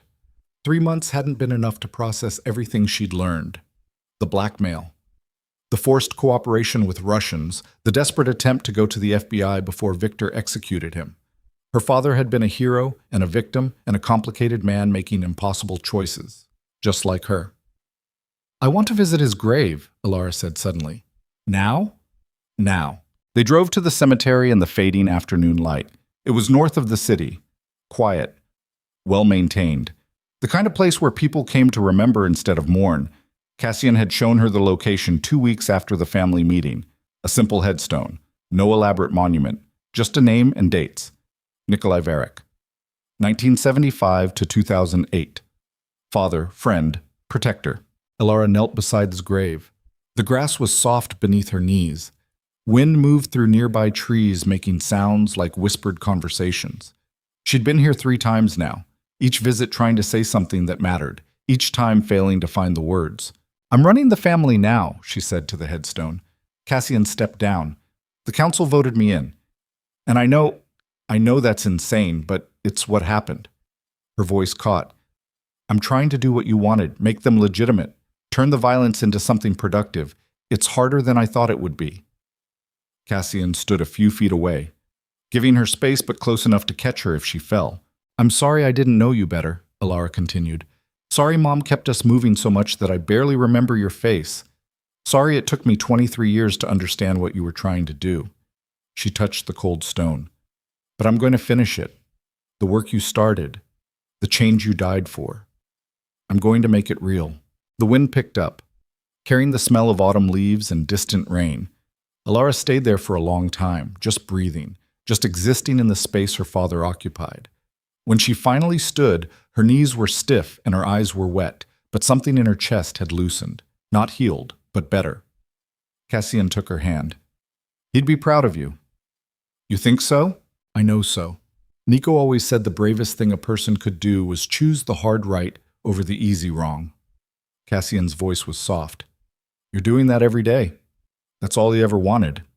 They left as darkness settled over the cemetery. On the drive back, Elara's phone rang. Her mother, out of the hospital now, living in a small apartment Elara had bought for her on the north side, away from the mansion, away from the family business, but close enough to visit. How are you feeling? Elara asked. Better. Her mother's voice was stronger than it had been in months. The doctors say I'm in remission. No guarantees, but it's good news. That's great, Mom. I saw the news. A about the federal deal, about you shutting down the criminal operations. A pause. Your father would be so proud, baby. The words landed like a gift. Thanks, Mom. Have you thought about what comes next, after the 5 years? Not really. Surviving the 5 years seems ambitious enough. Her mother laughed, soft, tired. You'll survive. You're stronger than me, stronger than your father even. You've got his heart and his stubbornness, but you've also got something he never had. What's that? A partner who won't let you carry everything alone. Her mother's voice was warm. Cassian loves you, really loves you. Not the guilt-driven obligation kind.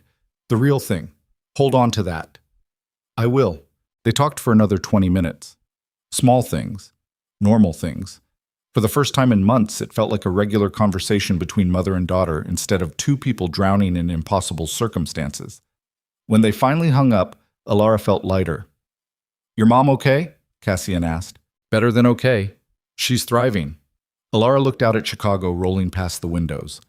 I think getting away from all this was good for her.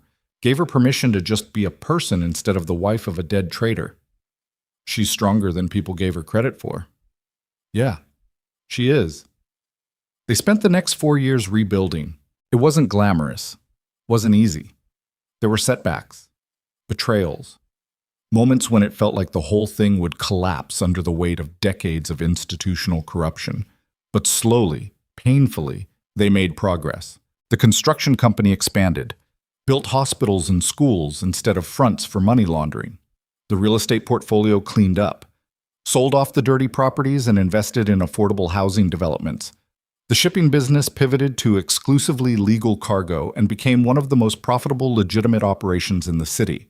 People left. New people joined. The family transformed from a criminal organization into a business consortium with a complicated past. Not perfect, not clean, but moving in the right direction. Elara learned to lead through trial and error, made mistakes, apologized when necessary, fired people who needed firing, promoted people who deserved it. Cassian worked behind the scenes, using his connections and experience to smooth the transition. They fought, made up, fought again. But they never broke. And slowly, Chicago stopped seeing them as the mob and started seeing them as something else. Not quite legitimate, but not quite criminal either. Something in between. A family trying to atone for its past by building a different future. By year 4, the FBI was impressed. Agent Chen visited twice a year to check progress. Each time she left looking more convinced that the Drakov family might actually pull this off.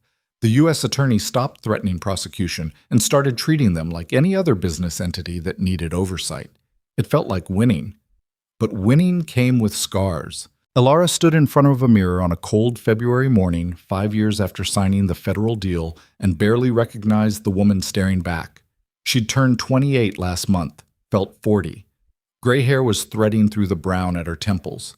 Lines had appeared around her eyes that hadn't been there before. She looked tired, worn down, like someone who'd been fighting for half a decade without rest. Cassian appeared in the mirror behind her.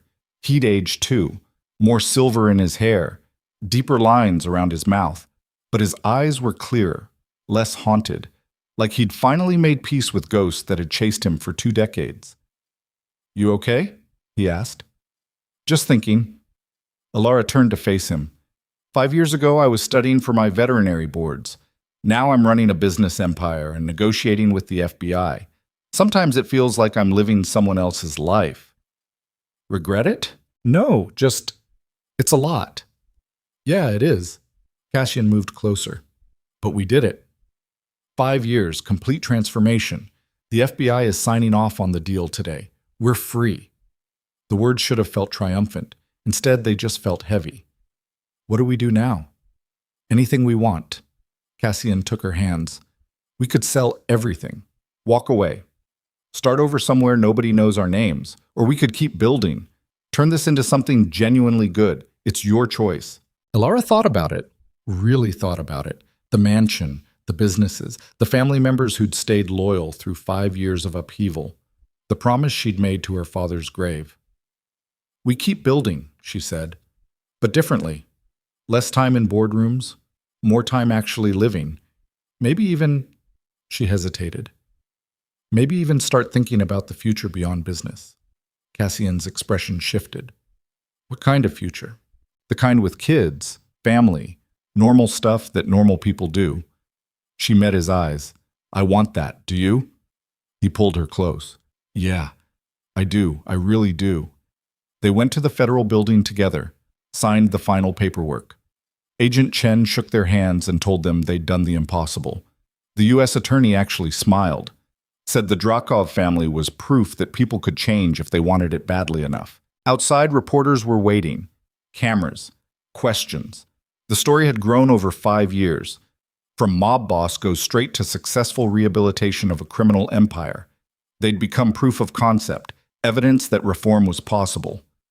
Elara gave a short statement, thanked the FBI for their partnership, acknowledged the family members who'd made this possible, and dedicated the achievement to her father, Nikolai Varik, the man who'd died trying to do exactly what they'd just accomplished. That evening, they hosted a celebration at the mansion, not the old kind with violence and criminal money, the new kind, legitimate business partners, community leaders, people who'd taken a chance on the Drakov family when nobody else would. The hall was packed, music played, people laughed. For the first time in 5 years, the mansion felt like a home instead of a fortress. Arbin approached near midnight. He was 75 now, moving slower, but his mind was still sharp. I never thought I'd see this day, he said. A Drakov celebration without guns and threats. It's different, Elara agreed. Better. Arbin looked around the hall. Your father would have loved this. Would have been the loudest one here, making jokes, making everyone feel welcome.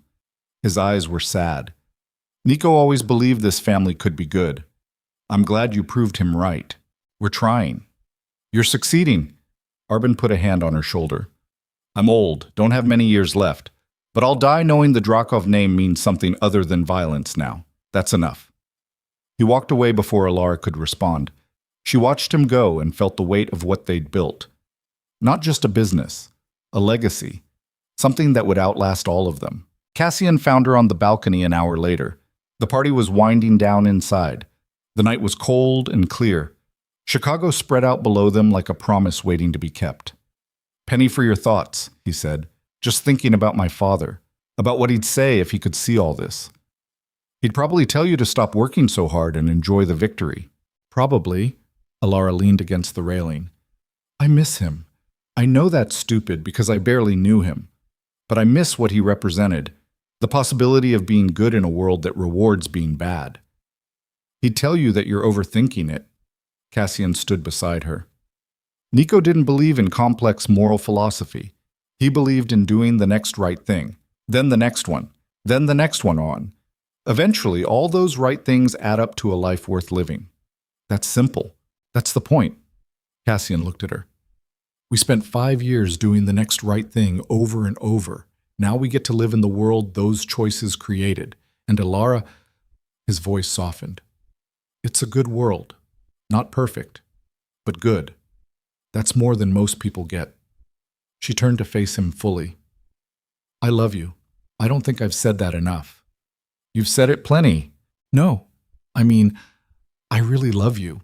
Not because of promises to dead men or shared trauma or any of the complicated reasons people end up together, but because you're a good man trying to be better. And that matters. Cassian's eyes were wet. He didn't try to hide it. I love you too. Have since the moment you walked into my office 3 days before the wedding, terrified but defiant, ready to fight for your mother even when you had no weapons and no hope. He touched her face. You saved me, Elara. From myself. From the guilt. From becoming the same kind of monster as Victor. You saved me.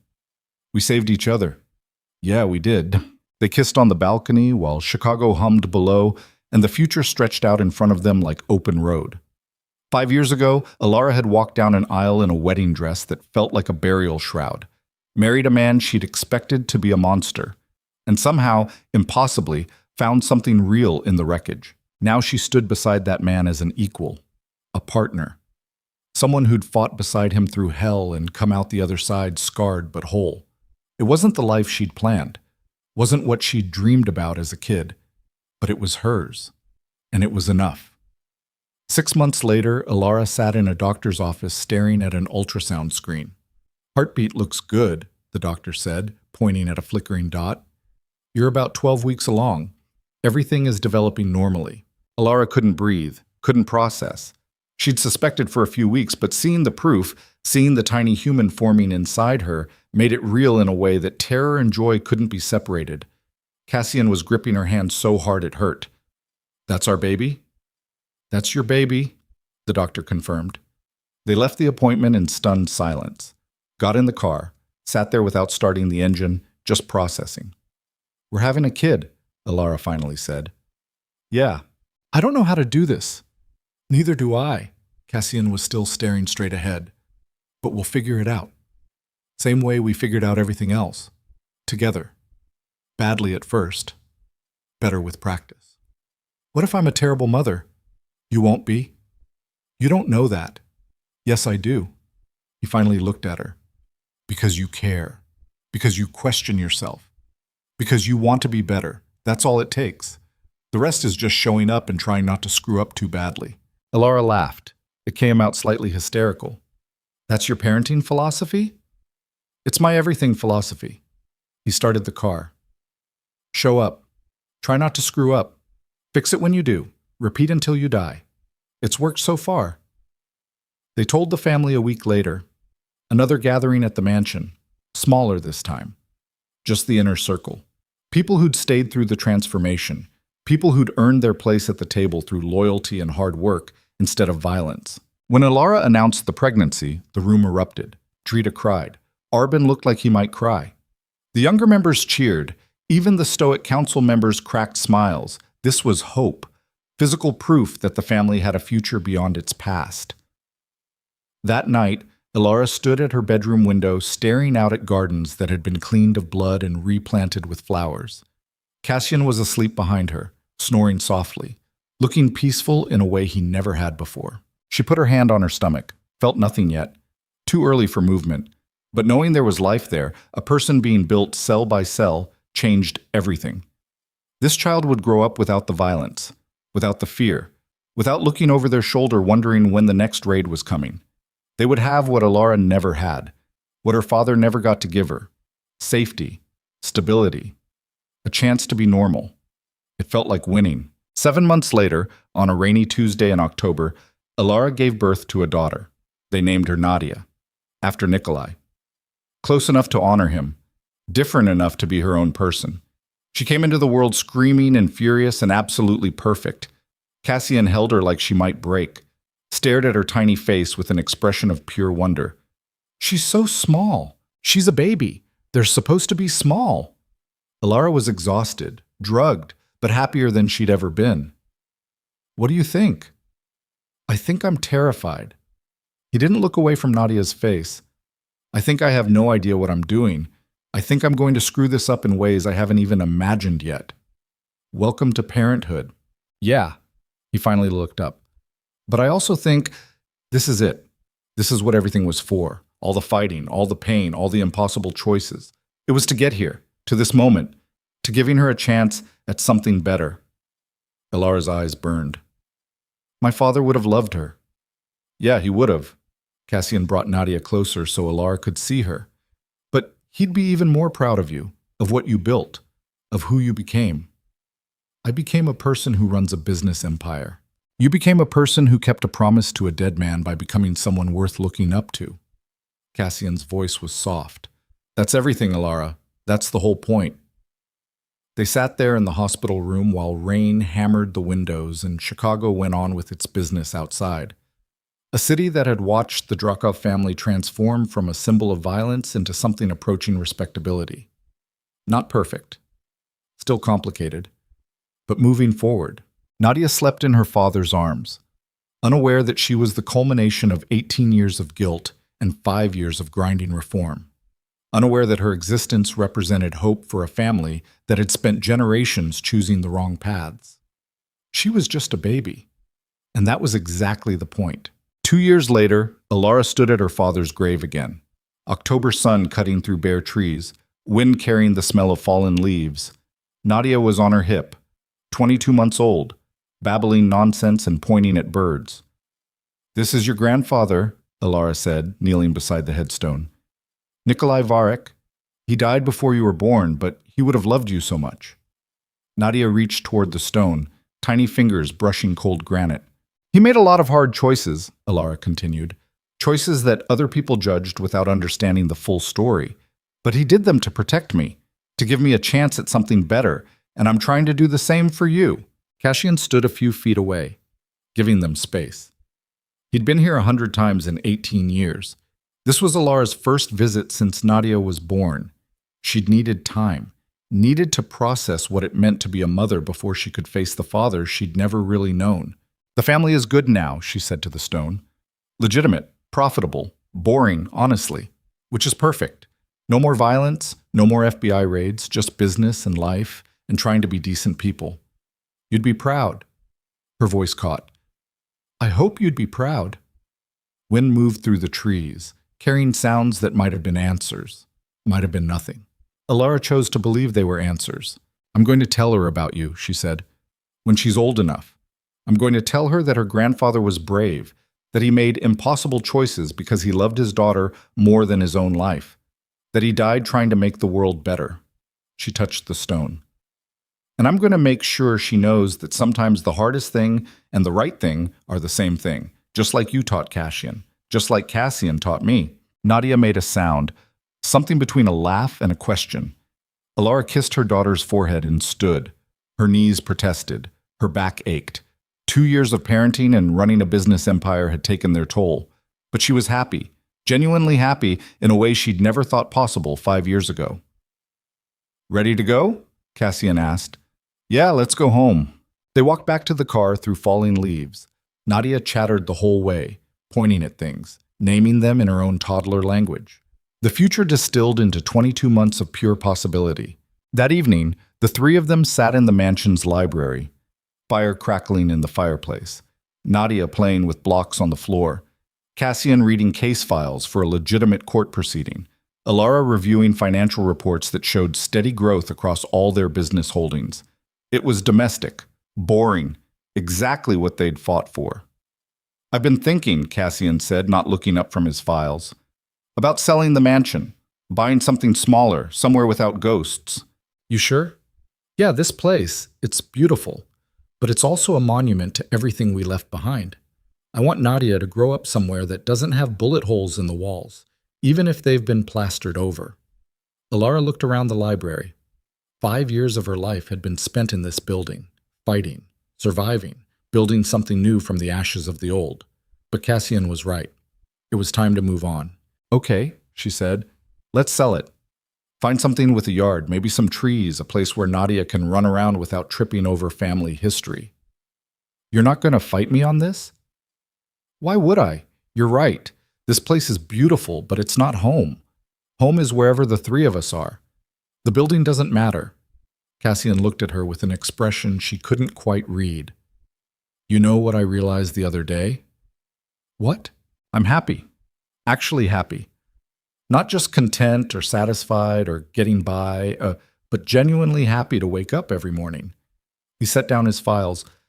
"I didn't think that was possible for people like us, people who came from where we came from, but it is. And we proved it. We did." Elara moved to sit beside him on the couch. "My father would have loved this. The boring domesticity, the legitimate business, the grandchild he never got to meet, all of it. He loved you enough to die for you. That's all that matters." "Yeah, it is." They sat there watching Nadia build towers and knock them down. The simple joy of a child who didn't know about bullets and blood and impossible choices, who would grow up with parents who chose truth over comfort, who would inherit a legacy of transformation instead of violence. It wasn't the ending Elara had imagined when she walked down that aisle 5 years ago in a wedding dress that felt like surrender. But it was better. Real instead of fantasy. Hard-won instead of given. Built on scars and sacrifice and the absolute certainty that love, real love, meant choosing each other every single day, even when it was difficult. The fire crackled. Nadia laughed. Cassian's hand found Elara's and held on. And in the warm silence of that moment, surrounded by everything they'd fought for and everything they'd built, Elara Varric Drakov finally understood what her father had been trying to tell Cassian all those years ago in a warehouse with a gun to his head. Protect my little girl. Not from physical harm, not from the world's cruelty, but from becoming the kind of person who chose comfort over conviction, who chose easy wrong over hard right, who let fear dictate their choices. Her father had asked Cassian to protect her humanity, her capacity for goodness, her belief that people could change if they wanted it badly enough. And Cassian had kept that promise, not by locking her away or making her decisions for her, but by standing beside her while she became someone strong enough to make her own choices. Someone brave enough to transform an empire. Someone good enough to break cycles of violence that had lasted generations. That was the promise. And that was the victory. Outside the library windows, Chicago glittered in the darkness.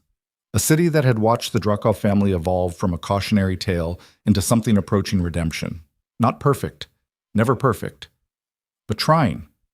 Always trying to be better than what came before. And in the warm light of the library, surrounded by her husband and daughter, and the ghosts of everyone who died to get them here, Elara finally let herself believe what Cassian had been telling her for 5 years. They'd made it. Against all odds, through all the blood and pain and impossible choices. They'd actually made it, and that was enough.